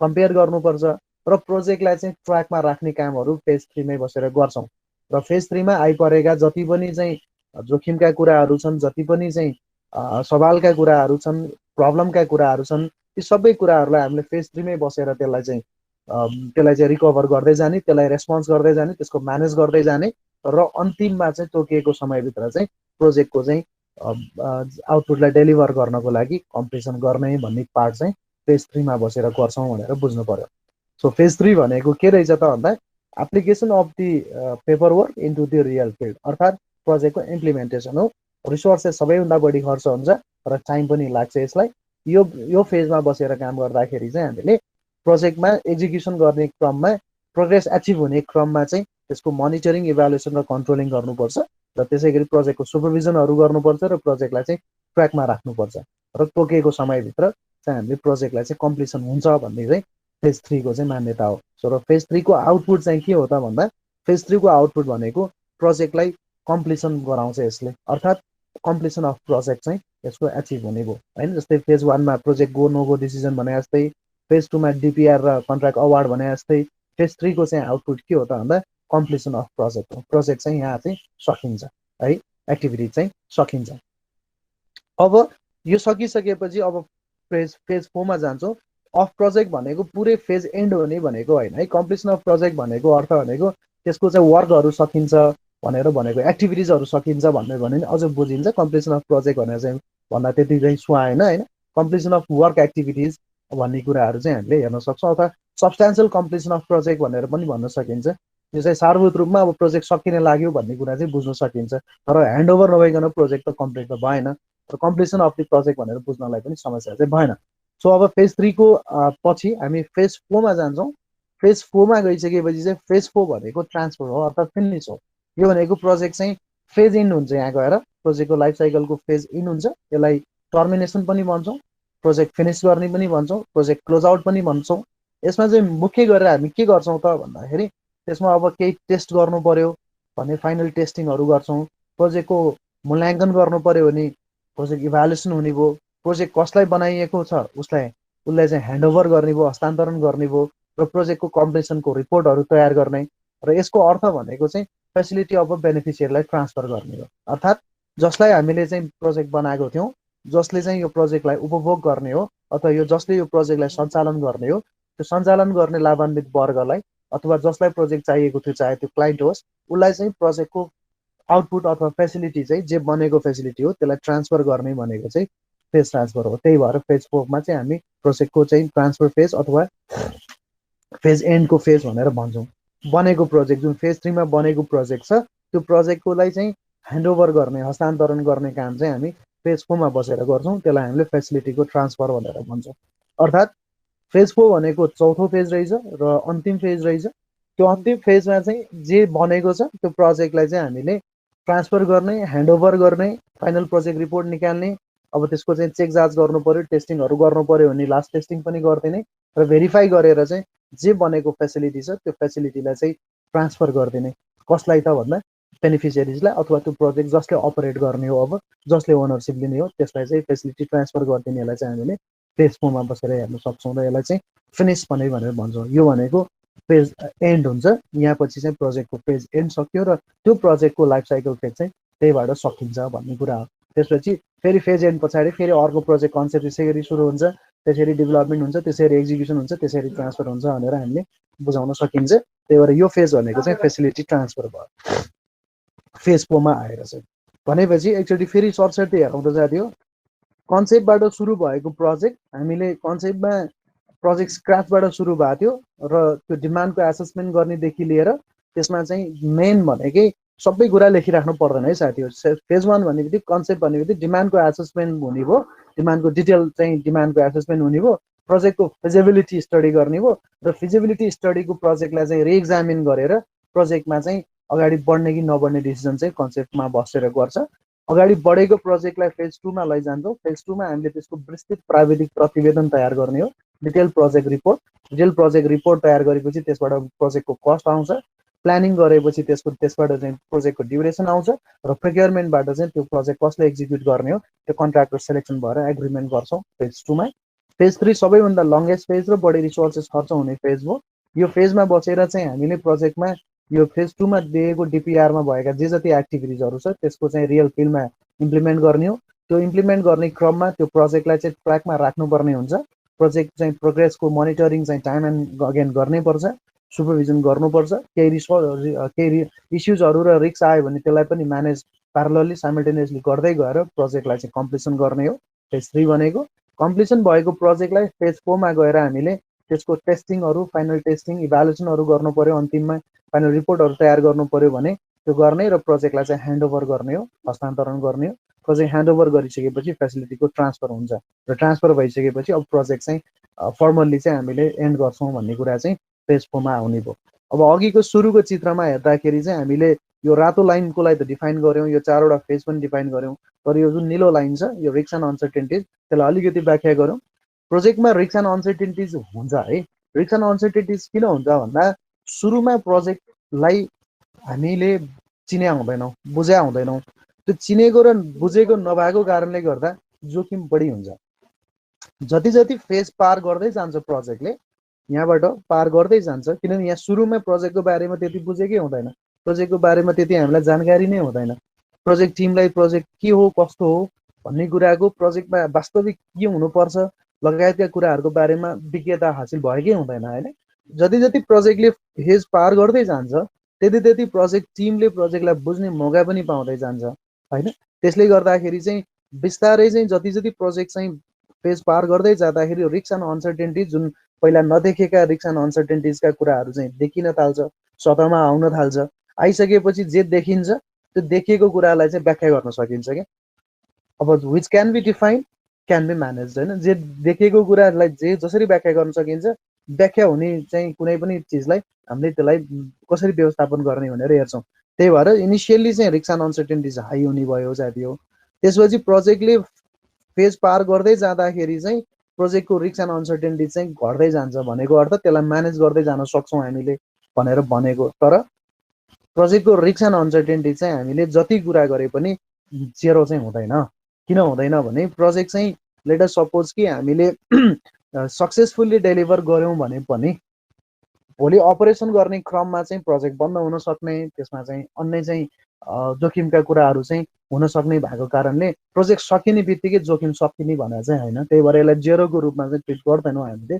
प्रोजेक्ट लाइफ साइकल एन्ड भइसकेपछि पनि त्यहाँ रिस्क एन्ड अनसर्टेनिटी चाहिँ सधैँ भइराख्ने भएको कारणले गर्दा यसलाई चाहिँ शून्य नै हुन्छ भनेर भन्न चाहिँ सक्दैनौँ। त्यही भएर रिस्क एन्ड अनसर्टेनिटिज पनि प्रोजेक्टमा चाहिँ हुन्छ र यसलाई पनि साइमल्टेनियसली प्रोजेक्ट म्यानेजमेन्ट गरे जस्तै रिस्क म्यानेजमेन्ट पनि गर्दै जान्छौँ। त्यो रिस्क एन्ड अनसर्टेनिटिज कसरी म्यानेज गर्ने भन्ने कुरा च्याप्टर 5 मा छुट्टै डिल गर्छौँ। भनेपछि सिम्पल त्यही हो। फेज 2 भनेर पढेको, फेज 1 मा पढेको कुरा च्याप्टर 2 मा डिटेल पढ्ने हो। फेज 2 को कुराहरू भनेको प्लानिङको कुरा च्याप्टर 3 मा डिटेल पढ्ने हो। फेज 3 को एक्जिक्युसन भनेको इम्प्लिमेन्टेसन च्याप्टर 4 मा डिटेल पढ्ने हो।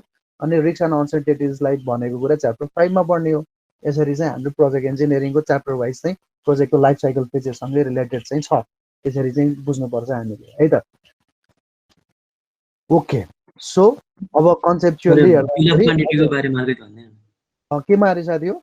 बिल अफ क्वान्टिटीको बारेमा अलिकति भन्ने। ओके, बिल अफ क्वान्टिटिज है, कति राम्रो। अब भर्खरै एस्टिमेटिङ पढ्दै हुनुहुन्छ साथीहरूले, बिल अफ क्वान्टिटिजको बारेमा त धेरै जानकारी लिनु पर्यो। अर्को सेमेस्टर मैले फेरि धेरै पेल्छु फेरि कन्स्ट्रक्सन म्यानेजमेन्टमा। ओके, बिल अफ क्वान्टिटिज भनेको हामीले के गर्छौँ भने क्वान्टिटी एस्टिमेट त भर्खरै सुरु गर्नु भएको छ होइन। कुनै एउटा आइटम अफ वर्कको काम गर्नु पर्यो भने हामीले त्यसको पहिला ड्रइङ हुन्छ, डिजाइन पछि ड्रइङ आयो, त्यो ड्रइङलाई नापजाँच गरेर त्यसको क्वान्टिटी एस्टिमेट गर्छौँ। त्यो क्वान्टिटी एस्टिमेट गरिसकेपछि त्यो क्वान्टिटी बराबरको काम गर्नको लागि कति पैसा लाग्छ भनेर युनिट कस्टको लागि हामीले रेट एनालाइसिस गरेर निकाल्छौँ, कस्ट पनि निकाल्छौँ। अब त्यस्ता क्वान्टिटीहरू चाहिँ हामीले विभिन्न चाहिँ आइटमहरूमा एउटै एउटै क्वान्टिटी गरे हुन्छ भने त्यसलाई एक ठाउँमा ल्याएर समराइज गर्छौँ। त्यो समराइज गरेको चाहिँ टोटल क्वान्टिटी चाहिँ हाम्रो रिक्वायरमेन्टको क्वान्टिटी हो, त्यसलाई हामीले बिल अफ क्वान्टिटी भनेर भन्छौँ। अब त्यही चिज चाहिँ कन्ट्र्याक्टरले त्यो टोटल क्वान्टिटीमा चाहिँ आफ्नो रेट भर्छ होइन, उसले बिओक्यूमा चाहिँ प्राइस भर्छ। त्यो प्राइस भरिसकेपछि त्यसलाई प्राइस बिओक्यू भयो, किनभने अब कन्ट्र्याक्टरले काम गर्दाखेरि चाहिँ त्यो क्वान्टिटीको त्यो काम गर्नको लागि चाहिँ उसको रेटले हामीले चाहिँ के गर्छौँ त उसलाई पेमेन्ट गर्ने हो। त्यसलाई चाहिँ हामीले बिल अफ क्वान्टिटी भनेर भन्छौँ। जस्तै अब इक्जाम्पलको लागि हामीले कसरी हेर्न सक्छौँ बिओक्यू भने कस्तो हो त भन्दाखेरि लेट अस सपोज चाहिँ अब पिसिसी गर्नुपर्ने आइटम चाहिँ तपाईँको 3-4 वटा आइटम्सहरू एकै ठाउँमा ल्याएर जोड्ने कुराहरू हो क्या। लेट अस सपोज एउटा चाहिँ भनौँ एउटा कुनै भवन बनाउनु छ, त्यो भवन पनि बनाउनु छ, त्यहाँ गार्ड हाउस पनि बनाउनु छ, त्यहाँ चाहिँ क्यान्टिन पनि बनाउनु छ भने अब त्यो पिसिसी भन्ने आइटम त भवनमा पनि हुन्छ, त्यसै गरी गार्ड हाउसमा पनि हुन्छ, क्यान्टिनमा पनि हुन्छ होइन। अनि मानौँ त्यो पेमेन्ट गर्नु पर्यो भने त्यहाँ पनि हुन्छ भन्यो भने त्यो हरेकको इन्डिभिजुअल क्वान्टिटी एस्टिमेट गरेर एक ठाउँमा ल्याएर चाहिँ हामीले तोक्छौँ। त्यो टोटल तोक्ने भनेको चाहिँ टोटल क्वान्टिटी कति काम गर्ने भन्ने हो। अब त्यसमा चाहिँ हामीले क्लाइन्टको रेट राख्यौँ भने त्यो क्लाइन्टको कस्ट एस्टिमेट भयो होइन। हो त्यो क्लाइन्टको कस्ट एस्टिमेट नराखिकन अब त्यो क्वान्टिटीमा त्यो बिल अफ क्वान्टिटीमा चाहिँ कन्ट्र्याक्टर सिलेक्सन गर्ने क्रममा कन्ट्र्याक्टरबाट प्राइस लिन्छौँ हामीले, उसको रेट लिन्छौँ। उसको रेट लिइसकेपछि अब त्यो प्राइस बिल अफ क्वान्टिटी भएर भयो र उसलाई पेमेन्ट गर्दा भोलि काम गर्दाखेरि चाहिँ नापेर त्यो क्वान्टिटी कतिको काम भयो भनेर नाप्छौँ। त्यो नापे अनुसारको चाहिँ पैसा तिर्ने हो, त्यसलाई उसको पैसाले गुणन गरेर टोटल कस्ट चाहिँ उसलाई पे गर्ने हो। That is the bill of quantities. ठिक छ साथी? कति क्वान्टिटी बराबरको बिल उठ्यो त हामीले नापेर दिने भनेको त्यही हो। त्यसलाई हामीले युनिट रेट कन्ट्र्याक्ट पनि भन्न सक्छौँ, बिओक्यू कन्ट्र्याक्ट पनि भन्न सक्छौँ, आइटम रेट कन्ट्र्याक्ट पनि भन्न सक्छौँ, सेड्युल अफ रेट कन्ट्र्याक्ट पनि भन्न सक्छौँ। त्यसको डिटेल त अर्को सेमेस्टरमा मजाले पढिहालिन्छ साथीहरू। गुड। अहिले चाहिँ त्यति बुझ्दाखेरि पुग्छ पनि भनेर भन्छु मैले। सो बिओक्यू भनेको चाहिँ समराइज गरेको क्वान्टिटी हो है, एक ठाउँमा ल्याएर काम गर्छौँ। अहिले इस्टिमेटिङ पढिरहनु भएको छैन है साथीहरूले? छ सर। Okay good. सो कुल। अब हामीले के हेरौँ भने यो प्रोजेक्टको लाइफ साइकल फेजेसलाई एकदम इजिली हिसाबले बुझौँ। त्यहाँ त्यो चित्र बनाउने कुरामा चाहिँ सम्झिनु परि नै हाल्यो साथी हो, चित्र कस्तो बनाउने भन्ने कुरामा। त्यो फेजमा के लेख्ने भन्ने कुरा चाहिँ लाइन बाई लाइन मैले जे भनेको छु त्यो सबै घोक्नु जरुरी छैन है साथी। सो सिधा चित्र बनाउने क्रममा बुझ्ने कसरी त भन्दा यसलाई सर्ट समराइज गरिदिइहाल्छु साथी हो मैले। समराइज कसरी गर्छौँ त भन्दा इट्स क्वाइट इजी है। प्रोजेक्टको लाइफ साइकल फेजलाई 4 वटा फेजमा बाँड्ने हो, फेज 1, फेज 2, फेज 3, फेज 4 भनेर। त्यसपछि हामीले अर्डिनेटमा रिसोर्सेस राख्छौँ, एफसीसामा टाइम राख्छौँ। टाइम र रिसोर्सेस बेसको चाहिँ हामीले ट्रेड अफ देखाउनै खोजे हो यसमा। फेज 1 कन्सेप्ट हुन्छ, फेज 2 डेभलपमेन्ट हुन्छ, फेज 3 एक्जिक्युसन, फेज 4 ट्रान्सफर अथवा फिनिस हुने भयो। यहाँबाट फेज स्टार्ट हुने भयो, यहाँ गएर फेज एन्ड हुने भयो र रिस्क एन्ड अनसर्टेनिटिज प्रोजेक्टमा हुने भयो। यति चिजबाट चाहिँ हामीले व्याख्या गर्ने हो। This is the project life cycle. प्रोजेक्टले सर्टेन फेजेस अफ डेभलपमेन्ट पार गर्नुपर्छ। त्यो सर्टेन फेजेस अफ डेभलपमेन्टलाई कलेक्टिभली भन्नु पर्यो भने प्रोजेक्ट लाइफ साइकल फेजेस हो, which starts with the concept and ends with the transfer भन्ने हो। त्यसपछि यो चित्र बनाउने हो। अनि एज पर द फिगर हामीले फेज 1 मा के गर्छौँ त भन्दाखेरि फेज 1 मा चाहिँ यसको प्रोजेक्टको बारेमा डिमान्ड थियो, त्यो डिमान्डलाई एसेसमेन्ट गर्ने र प्रोजेक्टको फिजिबिलिटी स्टडी गर्ने। फिजिबिलिटी स्टडीबाट आएको रिपोर्टलाई फिजिबिलिटी रिपोर्ट है, सम्भाव्यताको अध्ययनको प्रतिवेदनलाई एक्जामिन गर्ने र ठिक छ भन्यो भने त्यसमा चाहिँ प्रोजेक्ट अगाडि बढाउने नबढाउने डिसिजन यसमा गर्छ। सिधै अरू केही पनि लिनु पर्दैन धेरै कुराहरू। फेज 2 सम्भावना भएको प्रोजेक्टको फेज 2 मा आएर 3टा काम गर्छौँ हामी। प्रोजेक्टको प्लानिङ गर्छौँ, डिजाइन गर्छौँ र प्रोक्योरमेन्ट गर्छौँ। डिजाइन भन्ने बित्तिकै त्यसको विस्तृत प्राविधिक प्रतिवेदन तयार गर्ने हो। त्यसमा के हुन्छ त भन्दा डिजाइन, ड्राइङ, लागत अनुमान सबै चिजहरू आउँछ, प्रोजेक्टको कस्ट आउँछ। प्लानिङबाट प्रोजेक्टको ड्युरेसन निकाल्छौँ हामी, कति एक्टिभिटी चाहिन्छ, कति समय लाग्छ भनेर निकाल्छौँ। प्रोजेक्टको कस्ट र ड्युरेसन त्यो दुईटा निकालिसकेपछि प्रोजेक्ट कसलाई चाहिँ दिने, कसले बनाउँछ यो प्रोजेक्ट भनेर कन्ट्र्याक्टर सिलेक्सन गर्ने काम पनि यसमा गर्छौँ। सिधै 3टा कुरा लेख्ने हुन्छ यसमा, केही लेख्नु पर्दैन। डेभलपमेन्टको फेजमा फिजिबल भएका प्रोजेक्टको हामीले डिटेल प्रोजेक्ट रिपोर्ट तयार गर्छौँ। डिपिआरबाट हामी प्रोजेक्टको टाइम र कस्ट निकाल्छौँ अथवा प्लानिङ त्यहाँबाट कस्ट निकाल्छौँ, प्लानिङबाट टाइम निकाल्छौँ र खोजे अनुसारको अथवा हामीले चाहिँ काम गर्न सक्ने खालको कुन कन्ट्र्याक्टर हो त्यसलाई चाहिँ कन्ट्र्याक्टर सिलेक्सन गरेर एग्रिमेन्ट गर्छौँ। सिधै त्योभन्दा बढी केही लेख्नु पर्दैन। फेज 3 अब यो चाहिँ रियल चाहिँ फिल्डमा पेपर वर्कलाई चाहिँ रियल फिल्डमा उतार्ने चाहिँ फेज हो, सबभन्दा लङ्गेस्ट हो र बढी रिसोर्सेस खर्च हुन्छ भनेर भन्छौँ यसमा। डिपिआरमा भनेका कुराहरू चाहिँ रियल फिल्डमा उतार्ने हो। त्यो गर्ने क्रममा चाहिँ हामीले स्ट्रङ सुपरभिजन मोनिटरिङ गर्नुपर्छ, प्रोजेक्टलाई कन्ट्रोलिङ गर्नुपर्छ, प्रोग्रेसलाई ट्र्याकमा राख्नुपर्छ। ट्र्याकमा राख्ने भनेको टाइम कस्ट क्वालिटीको चाहिँ लिमिटेसनबाट बाहिर जान दिनु भएन। त्यो फ्रेमभित्र काम गर्नलाई चाहिँ हामीले सुपरभिजन गर्नुपर्छ भने र यसबाट चाहिँ जे रिस्कहरू आउँछन् जे आउँछन् ती सबै यसमै सल्भ गर्छौँ र योबाट चाहिँ प्रोजेक्ट चाहिँ सब्सटेन्सियली कम्प्लिसन गर्छौँ भन्ने हो फेज 3 मा। त्यसपछि कम्प्लिटेड भएको प्रोजेक्टलाई हामीले ह्यान्डओभर गर्छौँ, त्यसको टेस्टिङहरू गर्छौँ, फाइनल रिपोर्ट तयार गर्छौँ र ट्रान्सफर गर्छौँ भने यो चाहिँ फेज 4 हो। भने प्रोजेक्टमा रिस्क एन्ड अनसर्टेनिटी सुरुवातमा समयमा धेरै हुन्छ, प्रोजेक्टको फेज पार गर्दै जाँदा रिस्क एन्ड अनसर्टेनिटिज बाहिर देखिन थाल्छ। देखेको कुरालाई व्याख्या गर्न सक्छौँ, व्याख्या गरेको कुरालाई व्यवस्थापन गर्न सक्छौँ। तर जोखिम र अनिश्चितता भनेको प्रोजेक्टमा जेरो हुँदैन, यो घट्दै जान्छ। तर यसमा चाहिँ सडन चाहिँ रिस्क एन्ड अनसर्टेनिटी चाहिँ रहिरहेको छ भन्ने कुरा लेखिदिएको सकिहाल्यो र प्रोजेक्टको लाइफ साइकल फेजमा कहाँ धेरै कुरा लेख्नै पर्दैन नि। यहाँ भनेको कुरा सबै लेख्नै पर्दैन। फेजमा के गर्छ, आउटपुट के आउँछ सिधो। फेज 2 मा के गर्छ, आउटपुट के आउँछ सिधो। फेज 3 मा के गरिन्छ, आउटपुट के आउँछ। फेज 4 मा के गरिन्छ, आउटपुट के आउँछ। सक्यो कि त्यति धेरै कुराहरू सम्झेर लेखिराख्न भोग्नुपर्ने कुराहरू के पनि छैन साथी। यसमा सिम्पल चित्र चाहिँ सम्झिनै पर्यो, त्यो चित्रलाई प्र्याक्टिस गर्नु पर्यो र त्यसको आधारमा तपाईँहरूले बनाउँदाखेरि चाहिँ यो एक्जिक्युसनको पार्टलाई अलिक ठुलो बनाउनुहोस् है। त्यसलाई चाहिँ मैले चाहिँ गुगलबाट फोटो लिएर चाहिँ राख्दाखेरि चाहिँ बनाउन सकिएन। आज आफ्नै किताबको राखेको पनि हुन्थ्यो, तर अलिक चित्र राम्रो भएर यो राखेको मैले, अरू केही पनि होइन। यसलाई चाहिँ ठुलो बनाउनुहोस् है। यो एक्जिक्युसनको लागि चाहिँ अलिकति लामो, यो चाहिँ अलिकति वाइडर बनाउनु, यो 3टा भन्दा त्यो भयो भने अलिकति बुझिन्छ पनि। त्यो रियालिटीमा त्यही पनि हुन्छ है। सो प्रोजेक्टको लाइफ साइकल फेजेसमा यति कुरा हो सम्झेको यो। ओके, सो यसमा केही कन्फ्युजन छ साथी हो कसैलाई? कुनै फेजमा अलिकति नबुझेको कुनै वर्ड छ? एनीबडी? छैन सर, बुझ्यो। सबैजनालाई ठिक छ? ल ओके छ त भाइ, अगाडि बढौँ है त। So 1.5 it's a project environment. Project environment भन्यो भने अब यहाँ दुईटा शब्द छ होइन त, एउटामा प्रोजेक्ट, अर्को एन्भाइरोमेन्ट। प्रोजेक्ट के हो भन्ने कुरा नि व्याख्या गरिसकेका छौँ हामीले। एन्भाइरोमेन्ट के हो भन्ने कुरा त अब सलाखाला सबैलाई चाहिँ त्यसको व्याख्या थाहा छँदैछ होइन। प्रोजेक्टको एन्भाइरोमेन्ट सँगै चाहिँ दुईटा शब्द आयो भने चाहिँ के बुझ्ने भन्ने कुरा चाहिँ मैले यहाँ बुझाउँछु होइन। र त्यस्ता चाहिँ कति प्रकारका चाहिँ इन्भाइरोमेन्ट हुन्छ भन्ने कुरालाई पनि हेर्नु पर्यो। प्रोजेक्ट भनेको हामीले मिनिङ वाइज हेर्दाखेरि चाहिँ एउटा प्लान इन्भेस्टमेन्ट हो, एउटा युनिक प्रडक्ट अथवा सर्भिसलाई चाहिँ आउटपुट निकाल्नको लागि गरिने चाहिँ एउटा इन्भेस्टमेन्ट नै हो, सँगै छैन त्यसमा। अब त त्यसरी हो भनेर भन्न सकिहालिन्छ। Project means a plan investment, investment गरेको प्लान हो नि त। आजको टाइममा, क्वालिटीमा होइन, कस्टमा एउटा प्लान गर्छौँ। अन्डरटेकन के गर्नलाई त भन्दा हरेक प्रडक्ट र सर्भिसेस त युनिक हुन्छ होइन। To deliver a unique product र सर्भिसेस एज एन आउटपुट, त्यो चाहिँ प्रडक्ट, त्यो चाहिँ प्रोजेक्ट हो भने एन्भाइरोमेन्ट भनेको सराउन्डिङ्स हो होइन, जहाँ चाहिँ something or someone lives. Environment भनेको चाहिँ त्यो खालको पर्यावरण हो जहाँ चाहिँ केही वस्तु अथवा केही चिज चाहिँ त्यहाँ बस्छ अथवा त्यहाँ लिभ गर्छ, ग्रो गर्छ भने त्यसलाई इन्भाइरोमेन्ट भन्छौँ। अनि दुईटा शब्दलाई चाहिँ हामीले व्याख्या गर्ने क्रममा प्रोजेक्ट छुट्टै र इन्भाइरोमेन्ट छुट्टै कुरा गर्यो। तर अब प्रोजेक्ट इन्भाइरोमेन्ट चाहिँ के हो त भने प्रोजेक्ट इन्भाइरोमेन्ट भनेको त्यस्तो एउटा सराउन्डिङ्स हो जहाँ चाहिँ प्रोजेक्ट एक्जिक्युसन हुन्छ अथवा प्रोजेक्ट चाहिँ कार्यान्वयन हुन्छ। अथवा एक्जिक्युसन भनेको इम्प्लिमेन्टेसनै भन्नु खोज्यो होइन। प्रोजेक्ट बन्छ भनेको त्यो भनेको इम्प्लिमेन्टेसन पनि हो र अरू साइकल पनि हुन् प्रोजेक्टका, जहाँ चाहिँ प्रोजेक्ट वास्तवमा कार्यान्वयन हुन्छ अथवा प्रोजेक्ट जहाँ चाहिँ काम गरिन्छ भन्न खोजेको। अब त्यो सराउन्डिङ प्रोजेक्टमा त्यस्ता सराउन्डिङ्सहरूमा विभिन्न एलिमेन्ट्सहरू हुन्छ। त्यो एलिमेन्ट्सहरूले प्रोजेक्टलाई चाहिँ एफेक्ट गर्छ क्या।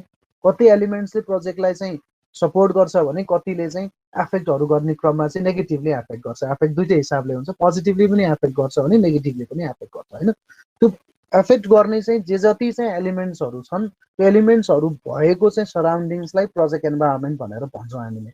So in simple sense we can define the project environment as it is the surrounding where project grows अथवा where project growth takes place होइन। प्रोजेक्ट जहाँ हुर्किन्छ, जहाँ प्रोजेक्ट बन्छ, जहाँ प्रोजेक्ट जन्मिन्छ र जहाँ जसरी चाहिँ प्रोजेक्ट चाहिँ हुर्किँदै आउँछ र प्रोजेक्ट चाहिँ एक्जिक्युसन हुन्छ हो, त्यो एन्भाइरोमेन्टलाई चाहिँ हामीले प्रोजेक्ट एन्भाइरोमेन्टको रूपमा चाहिँ भन्न सक्छौँ। त्यस्तो सराउन्डिङ्समा विभिन्न चाहिँ फोर्सेसहरू हुन्छ, त्यो चाहिँ बलहरूले प्रोजेक्टलाई चाहिँ एफेक्ट गर्छ, त्यो एलिमेन्टहरूले चाहिँ प्रोजेक्टलाई एफेक्ट गर्छ। Project environment consist of forces that influence the project ability to achieve its objective. त्यो फोर्सेसहरूले, त्यो बलहरूले प्रोजेक्टलाई चाहिँ इन्फ्लुएन्स गरिरहेको हुन्छ र यसको अब्जेक्टिभलाई चाहिँ प्राप्त गर्नेतर्फ चाहिँ त्यसले एकदमै धेरै इन्फ्लुएन्सहरू गरिरहेको हुन्छ। किनभने हामीले सुरुको डेफिनेसनमा पढेको प्रोजेक्ट चाहिँ implemented or executed in a dynamic environment भनेको कारणै त्यही हो। त्यो एन्भाइरोमेन्ट के रहेछ यहाँ पढ्न खोजेको हो नि त होइन।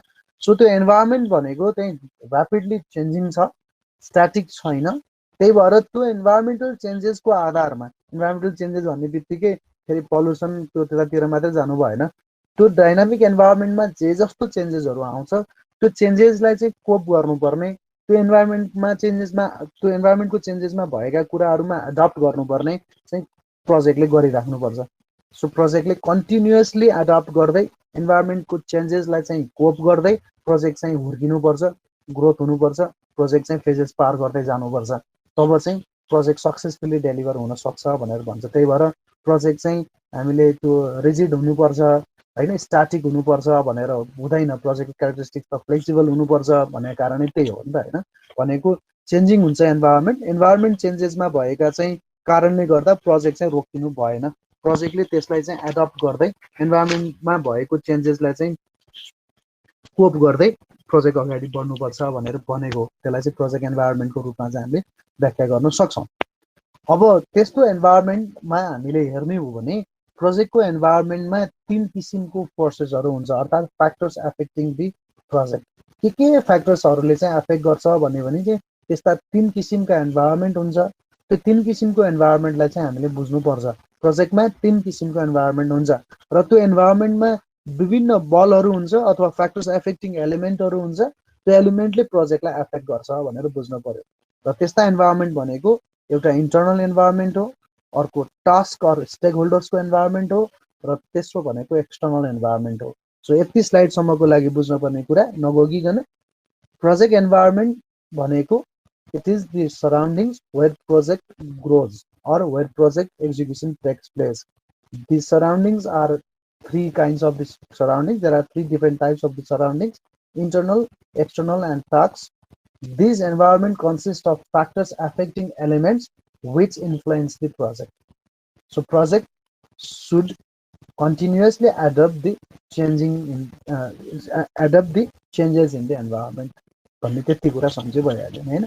सो प्रोजेक्ट इन्भाइरोमेन्ट भनेको सराउन्डिङ्स हो जहाँ प्रोजेक्ट हुर्किन्छ, जहाँ प्रोजेक्ट बन्छ अथवा जहाँ प्रोजेक्ट चाहिँ इम्प्लिमेन्ट हुन्छ। र त्यस्ता सराउन्डिङ्सहरू 3 किसिमका छन्। 3 किसिमका सराउन्डिङ्सहरूमा चाहिँ एलिमेन्ट्सहरू छन्। त्यो फ्याक्टर्स एफेक्टिङ एलिमेन्ट्सले प्रोजेक्टलाई चाहिँ के गर्छ त भन्दा इन्फ्लुएन्स गर्छ भनेर हेर्नु पर्यो। र त्यस्ता 3टा इन्भाइरोमेन्टलाई चाहिँ हामीले एउटै चित्रबाट बुझ्न सक्छौँ: इन्टर्नल, टास्क र एक्सटर्नल इन्भाइरोमेन्ट। अब त्यसलाई त्यही फेरि चित्रबाट हेरौँ। त्यो के हो त इन्भाइरोमेन्ट भन्दाखेरि प्रोजेक्ट हो। यो सिम्पल एकछिन सरल स्टिक हुनुहोस् है स्लाइडमा। प्रोजेक्ट, त्यो प्रोजेक्ट हाम्रो छ। त्यो प्रोजेक्टलाई कतिवटा इन्भाइरोमेन्टले चाहिँ घेरेको छ त भन्ने कुराको लागि चाहिँ यो प्रोजेक्टमा एउटा इन्टर्नल इन्भाइरोमेन्टले घेर्छ यसलाई। त्यो भनेको अब्जेक्टिभ, कन्स्ट्रेन्ट्स, स्ट्रक्चर र रिसोर्सेस। यो प्रोजेक्टमा हुने इन्टर्नल इन्भाइरोमेन्टका यिनीहरू भनेको चाहिँ फ्याक्टर्स एफेक्टिङ एलिमेन्ट। अघि मैले के भने, प्रोजेक्ट हुर्किने एउटा सराउन्डिङ्स हुन्छ। त्यो सराउन्डिङ्सलाई प्रोजेक्ट इन्भाइरोमेन्ट भनिरहेको छौँ हामीले। त्यो प्रोजेक्ट इन्भाइरोमेन्टमा 3 किसिमको इन्भाइरोमेन्ट हुन्छ: इन्टर्नल, टास्क र एक्सटर्नल। त्यो हरेक इन्भाइरोमेन्टमा चाहिँ केही फ्याक्टर्स एफेक्टिङ एलिमेन्ट्सहरू हुन्छ अर्थात् फोर्सेसहरू हुन्छ जसले प्रोजेक्टलाई इन्फ्लुएन्स गर्छ भनेर भने हो नि त। त्यही कारणले यसो भनेको। सो यो इन्टर्नल इन्भाइरोमेन्ट भित्रको। त्यसपछि दोस्रो रहन्छ टास्क इन्भाइरोमेन्ट अर स्टेक होल्डर्सको इन्भाइरोमेन्ट। टास्क इन्भाइरोमेन्ट अथवा स्टेक होल्डर्सको इन्भाइरोमेन्ट भनेको प्रोजेक्टमा प्रत्यक्ष र अप्रत्यक्ष सरोकार राख्ने सरकारवाला निकायहरू है। प्रत्यक्ष वा परोक्ष अथवा अप्रत्यक्ष सरोकार राख्ने चाहिँ सरकारवालाहरू, निकायहरूको चाहिँ इन्भाइरोमेन्ट हो, सराउन्डिङ्स हो। त्यो भनेको प्रोजेक्टको क्लाइन्ट आफै, प्रोजेक्टमा क्लाइन्ट हुन्छ, इम्प्लोयर, जसले प्रोजेक्ट चाहिएको छ, जसले प्रोजेक्टलाई स्पोन्सर गर्छ, जसले प्रोजेक्ट बनाइरहेछ, जसको लागि प्रोजेक्ट चाहिएको छ। क्लाइन्ट गभर्मेन्ट हुनसक्छ होइन। कन्सल्टेन्ट, जसले प्रोजेक्ट डिजाइन गर्यो, इम्प्लिमेन्टेसन गर्नलाई क्लाइन्टलाई हेल्प गरिरहेछ, कन्सल्टेन्ट। कन्ट्र्याक्टर, जसले प्रोजेक्ट एक्जिक्युट गरिरहेछ रियल फिल्डमा, क्लाइन्टको चाहिँ आवश्यकता अनुसार, कन्सल्टेन्टको डिजाइन अनुसार उसले इम्प्लिमेन्ट गरिरहेछ कन्ट्र्याक्टरले। सप्लायर्स, विभिन्न कन्स्ट्रक्सन मेटेरियल सप्लायर्सहरू, वर्कफोर्स सप्लायर्सहरू, इक्विपमेन्ट सप्लायर्सहरू, यिनीहरू अप्रत्यक्ष रूपमा त प्रोजेक्टमा हुन्छ। यिनीहरूले टाइमली चाहिँ मेटेरियल्सहरू नदियो भने प्रोजेक्ट एक्जिक्युट गर्न सकिँदैन। फाइनान्सर्स, प्रोजेक्टमा अब क्लाइन्टले जताबाट पैसा लिए भने त्यो फाइनान्सर्सहरू हुनसक्छ, ब्याङ्कबाट लोन ल्याउन सक्छ, ब्याङ्कले चाहिँ उसलाई प्रमोट गरे हुनसक्छ, फाइनान्सियर्स। त्यसै गरी लेबर युनियन्स, प्रोजेक्टमा विभिन्न चाहिँ वर्कर्सहरू काम गरे हुन्छ, उनीहरूको आफ्नो युनियन्सहरू हुनसक्छ, ट्रेड युनियन्स भने जस्तो लेबर युनियन्सहरू, उनीहरूले इन्फ्लुएन्स गरे हुनसक्छ प्रोजेक्टमा। त्यसै गरी कम्पिटिटर्सको एक्सन्सहरूले पनि धेरै गभर्न गरे हुन्छ प्रोजेक्टमा।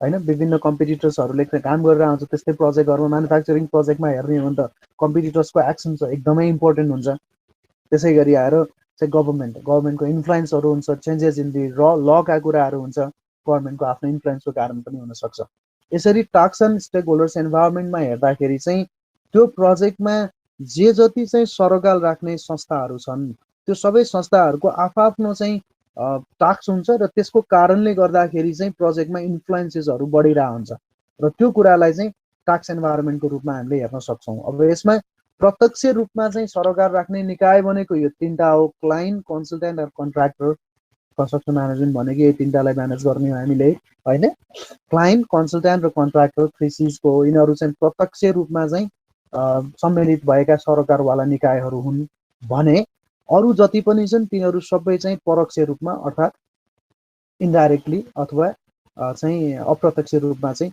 प्रोजेक्टमा चाहिँ सम्मिलित हुन्छन् भनेपछि यो टास्क एन्भाइरोमेन्टमा चाहिँ जे जति प्रोजेक्टमा भएका सरोकारवाला निकायहरू छन् त्यो सरोकारवाला निकायहरूको लागि घेरिएको एन्भाइरोमेन्टलाई चाहिँ हामीले टास्क एन्भाइरोमेन्ट भनेर भन्दो रहेछौँ भने यो भित्री घेरा चाहिँ इन्टरनल एन्भाइरोमेन्ट हो अब बाहिरी घेरामा जाउँ त्यो भनेको एक्सटर्नल एन्भाइरोमेन्ट भनेको political legal changes in political philosophy political instability political कुराहरू लिगल कोर्ट अफ लका कुराहरू लेजिस्लेसनका कुराहरू एक्टका रुल्सका कुराहरू भनेका सबै पोलिटिकल एन्ड लिगल दोस्रो छ इकोनोमिकल कन्ट्रीको इकोनोमिकल इन्डिकेटर इकोनोमिकल ग्रोथ रेटसँग रिलेटेड कुराहरू इकोनोमिकल पोलिसिजका कुराहरू भने कन्ट्रीले नै लिने एकदम भेगमा एकदम ओभरआर्चिङ प्रिन्सिपलको रूपमा सोशल सोसाइटीको changes custom duties values traditions norms हैन त्यो चाहिँ सबै सोशल फ्याब्रिकसँग रिलेटेड कुराहरू सोशल स्टिग्माका कुराहरू त्यसै गरी आएर चाहिँ टेक्नोलोजिकल एडभान्समेन्ट ट्रान्सफर अफ टेक्नोलोजीका कुराहरू एडप्टेबिलिटी टु द न्यू टेक्नोलोजीका कुराहरू टेक्नोलोजिकल प्रमोसनका कुराहरू भनेको टेक्नोलोजी पेस्ट भन्छ यसलाई PEST यो चाहिँ एक्सटर्नल एन्भाइरोमेन्ट हो पेस्ट भन्यो है अब हेर्दाखेरि के देखियो त भन्दा अब प्रोजेक्टको एन्भाइरोमेन्ट कम्प्लिट भयो साथीहरु प्रोजेक्टको एन्भाइरोमेन्ट हामीले कम्प्लिट गर्यौं कसरी कम्प्लिट गर्यौं त भन्दा यो भित्री घेरामा भएको चाहिँ एन्भाइरोमेन्ट जुन हो त्यसलाई हामीले इन्टरनल एन्भाइरोमेन्ट भन्यो प्रोजेक्ट भित्रै छ त्यो त्यसपछिको बिचको यो सेतो घेरालाई दोस्रो घेरालाई हामीले हेर्यौं यो दोस्रो घेरा भनेको प्रोजेक्टको टास्क अथवा स्टेक होल्डर्सको एन्भाइरोमेन्ट हो भने प्रोजेक्टको यो सेतो घेरा भन्दा बाहिरको चारवटा चाहिँ फोर्सेस भएको चाहिँ जुन नीलो घेरा छ यसलाई हामीले प्रोजेक्टको एक्सटर्नल एन्भाइरोमेन्ट भन्यौं एक्चुअली फेरि बुझौं project consist of environment or project consists of surroundings where project itself project growth takes place project exists गर्छ त्यस्तो environment मा त्यसलाई हामी project environment भनिराछौं that environment are of 3 different kinds or 3 different types those are internal environment task environment and external environment all these 3 environment consist of factors affecting element which influence the project internal environment consists of 4 different kinds of the factors affecting element that is project को objective आफै project मा भएको constraints project को structure र project मा दिएको resources यो चाहिँ project को internal environment को forces हरु हो task environment consists of different stakeholders who are directly and indirectly involved in the project which can play the influence or which can influence the project to some extent client consultant and contractor are the major parties or direct stakeholders of the project whereas other are the indirect stakeholders of the project. Third one is the external environment. The external environment consists of 4 different factors affecting element which can be treated as pest, that is political, legal, economical, social and technological. These 4 different factors affecting elements overall can overall influence the project from external side, हैन so external पार्टबाट चाहिँ प्रोजेक्टलाई influence गर्न सक्छ so यो पनि त्यस्ता फोर्सेसहरु जसले चाहिँ प्रोजेक्टलाई affecting गर्न सक्छ सो यसरी हेर्दा यो एन्भाइरोमेन्टमा अब एज अ प्रोजेक्ट म्यानेजर भएर हेरौं तब हामीलाई हेर्दाखेरि चाहिँ अब एज अ प्रोजेक्ट म्यानेजर भएर सोच्दाखेरि यसबाट बुझ्नुपर्ने कुरा के रहेछ त भन्दा के एन्भाइरोमेन्टमा के रहेछ भन्ने कुरा त बुझ्यो त्यसमा कुनै शंकै भएन हैन तर यो पढ्नु पछाडीको कारण के हो त यो पढ्नु पछाडीको कारण के त अब यो घोक्नलाई मात्रै हो त पक्कै हैन यसबाट चाहिँ बुझ्नुपर्ने कुरा के त यसबाट आउनुपर्ने ल्याउनुपर्ने कुरा के त भन्दा अब एज अ प्रोजेक्ट म्यानेजर भएर सोच्नुस् त साथी हो तपाईहरुलाई लेट अस डिस्कस कि एज अ प्रोजेक्ट म्यानेजर भएर हेर्दाखेरि तपाईले यो इन्टर्नल इन्भाइरोमेन्टमा टास्क इन्भाइरोमेन्ट र एक्सटर्नल इन्भाइरोमेन्टमा एज अ प्रोजेक्ट म्यानेजर भएर हेर्दाखेरि कन्ट्रोल र इन्फ्लुएन्स दुईटा शब्द बुझौँ है साथीहरु कन्ट्रोल र इन्फ्लुएन्स यो तीनटा इन्भाइरोमेन्टमा एज अ प्रोजेक्ट म्यानेजरले कुन इन्भाइरोमेन्टलाई कन्ट्रोल गर्न सकिन्छ कुन इन्भाइरोमेन्टलाई इन्फ्लुएन्स गर्न सकिन्छ कुन इन्भाइरोमेन्टलाई दुईटै गर्न सकिन्छ कुन इन्भाइरोमेन्टलाई कुनै पनि गर्न सकिन्न भन्न सकिन्छ as a project manager which environment can be controlled or which environment can be influenced कुन चाहिँ इन्भाइरोमेन्टलाई कन्ट्रोल र इन्फ्लुएन्स गर्न सकिन्छ भनेर भन्न सकिन्छ त let's discuss as a being a project manager think कि यो तीनटा इन्भाइरोमेन्टमा भएका एफेक्टिङ एलिमेन्टलाई हेर्दाखेरि यो तीनटा इन्भाइरोमेन्टमा प्रोजेक्ट म्यानेजरले कुन इन्भाइरोमेन्टलाई इन्फ्लुएन्स कुन इन्भाइरोमेन्टलाई कन्ट्रोल गर्न सक्ला अथवा दुईटै गर्न सक्ला या कुनै पनि गर्न नसक्ला के लाग्छ ल यसलाई डिस्कस गरौँ त साथी सर इन्फ्लुएन्स भन्नाले कस्तो भन्नुभयो एकचोटि अब कन्ट्रोल भनेको त पुरै नियन्त्रण गर्न सक्ने भयो हैन इन्फ्लुएन्स भनेको चाहिँ कन्ट्रोल गर्न सक्ने तर्फ लैजाने आफ्नो चाहिँ पक्षमा पार्नलाई इन्फ्लुएन्स गर्ने भन्ने कुरा हो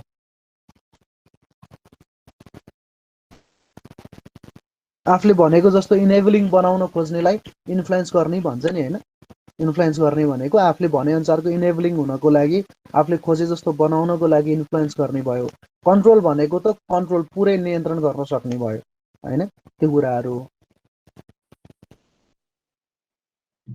इन्फ्लुएन्स गर्न सकिन्छ होला सर हजुर इन्फ्लुएन्स त्यो इन्टर्नल इन्भाइरोमेन्टबाट जाऊ ल साथी इन्टर्नल इन्भाइरोमेन्टमा प्रोजेक्ट म्यानेजरले के गर्न सक्छ कन्ट्रोल र इन्फ्लुएन्स दुईटामा के गर्न सक्छ सर कन्ट्रोल गर्न सकिन्छ कन्ट्रोल गर्न सक्छ इन्टर्नल इन्भाइरोमेन्ट इन्फ्लुएन्स गर्न सक्दैन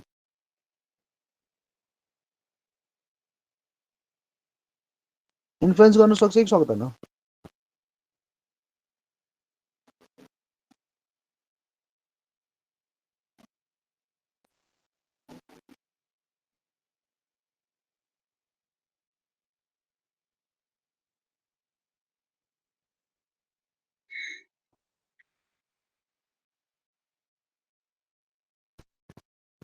ओके त्यसपछि टास्क इन्भाइरोमेन्टलाई के गर्न सक्छ भनौँ त यी साथीहरुले बढी कन्फ्युजन भयो जस्तो लाग्यो मैले आजले त्यति धेरै राम्रोसँग भन्न सकिनँ कि क्या हो एकचोटि फेरि भन्छ है एकचोटि फेरि भने है साथीहरु प्रोजेक्टको इन्भाइरोमेन्ट त क्लियर भयो हैन प्रोजेक्ट जहाँ चाहिँ ग्रो गर्छ त्यसलाई हामीले प्रोजेक्टको इन्भाइरोमेन्ट भनेर भन्यौं त्यो प्रोजेक्टको इन्भाइरोमेन्ट तीन किसिमको हुने भयो इन्टर्नल टास्क र एक्सटर्नल तीनटा इन्भाइरोमेन्ट त्यो तीनटै इन्भाइरोमेन्टमा चाहिँ विभिन्न फोर्सेसहरु हुने भयो अथवा फ्याक्टर्स एफेक्टिङ एलिमेन्टहरु हुने भयो त्यो एलिमेन्टहरुले चाहिँ प्रोजेक्टलाई चाहिँ इन्फ्लुएन्स गर्छ त्यो प्रोजेक्टलाई चाहिँ एफेक्ट गर्छ भनेर भन्यौं अब एज अ प्रोजेक्ट म्यानेजर भएर चाहिँ प्रोजेक्टलाई चाहिँ एक्जिक्युट गर्ने क्रममा त्यो ओभरअल जिम्मेवारी त प्रोजेक्ट म्यानेजरले हो नि प्रोजेक्टलाई कस्तो लैजाने कता लैजाने कसरी लैजाने भन्ने कुरामा अब त्यसरी हेर्दाखेरि एज अ प्रोजेक्ट म्यानेजर भएर हेर्दाखेरि चाहिँ यो तीनटा इन्भाइरोमेन्टमा कुन इन्भाइरोमेन्ट आफूले कन्ट्रोल गर्न सकिन्छ अथवा इन्फ्लुएन्स गर्न सकिन्छ भन्ने कुरा हो इन्फ्लुएन्स भनेको एनेबलिङ गराउने हो प्रोजेक्टलाई चाहिँ प्रोजेक्टको फाइदातर्फ चाहिँ उसले चाहिँ डोराउनतिर लाग्ने हो मद्दत गर्ने हो कन्ट्रोल भनेको त उसले आफैले पुरै नियन्त्रण लिएर चाहिँ काम गर्न सक्नुपर्ने हो यसको आधारमा हेर्दाखेरि चाहिँ कुन चाहिँ इन्भाइरोमेन्टमा भएको कुन चाहिँ फोर्सेसलाई अथवा कुन चाहिँ इन्भाइरोमेन्टलाई चाहिँ उसले कन्ट्रोल गर्न सक्छ कुन चाहिँ इन्फ्लुएन्स गर्न सक्छ भनेर सोधेको हो मैले अब यसमा चाहिँ अघि एकजना साथीले भन्नुभयो अनुसार इन्टर्नल इन्भाइरोमेन्टलाई चाहिँ कन्ट्रोल गर्न सकिन्छ भनेर भन्नुभयो इन्टर्नल इन्भाइरोमेन्टलाई कन्ट्रोल गर्न सक्ने मान्छेले त इन्फ्लुएन्स पनि त गर्न सक्छ नि हैन प्रोजेक्टमा सो इन्फ्लुएन्स भनेको त अझ सानो इफोर्ट हो नि कन्ट्रोल भनेको त धेरै राम्रो कुरा हो नि कन्ट्रोल हुने चिज त इन्फ्लुएन्स भइहाल्यो नि सो इन्टर्नल इन्भाइरोमेन्ट भनेको प्रोजेक्ट म्यानेजरले she or he can influence and also can control the factors affecting element of internal environment project म्यानेजरले अब्जेक्टिभलाई इन्फ्लुएन्स गर्न सक्छ कन्ट्रोल गर्न सक्छ कन्स्ट्रेन्ट्सलाई अब्जेक्टिभलाई कन्स्ट्रेन्ट्सलाई रिसोर्सेसलाई स्ट्रक्चर यो भनेको प्रोजेक्ट भित्रको कुरा हो यसमा कसैको चाहिँ केही लाग्दैन उसले त्यो चारवटै फ्याक्टर्सलाई चाहिँ आफूले कन्ट्रोल गर्न सक्छ इन्फ्लुएन्स गर्न सक्छ प्रोजेक्टको चाहिँ गुड ग्रोथको लागि प्रोजेक्टको चाहिँ स्मुथ अपरेसनको लागि इम्प्लिमेन्टेसनको लागि त्यसको लागि चाहिँ प्रोजेक्ट म्यानेजरले के गर्न सक्ने भयो त भन्दा उसले कन्ट्रोल पनि गर्न सक्छ इन्फ्लुएन्स पनि गर्न सक्ने भयो अब टास्क इन्भाइरोमेन्टमा आउँ यहाँ टास्क इन्भाइरोमेन्टमा प्रोजेक्ट म्यानेजरले फाइनान्सलाई कन्ट्रोल गर्न सक्छ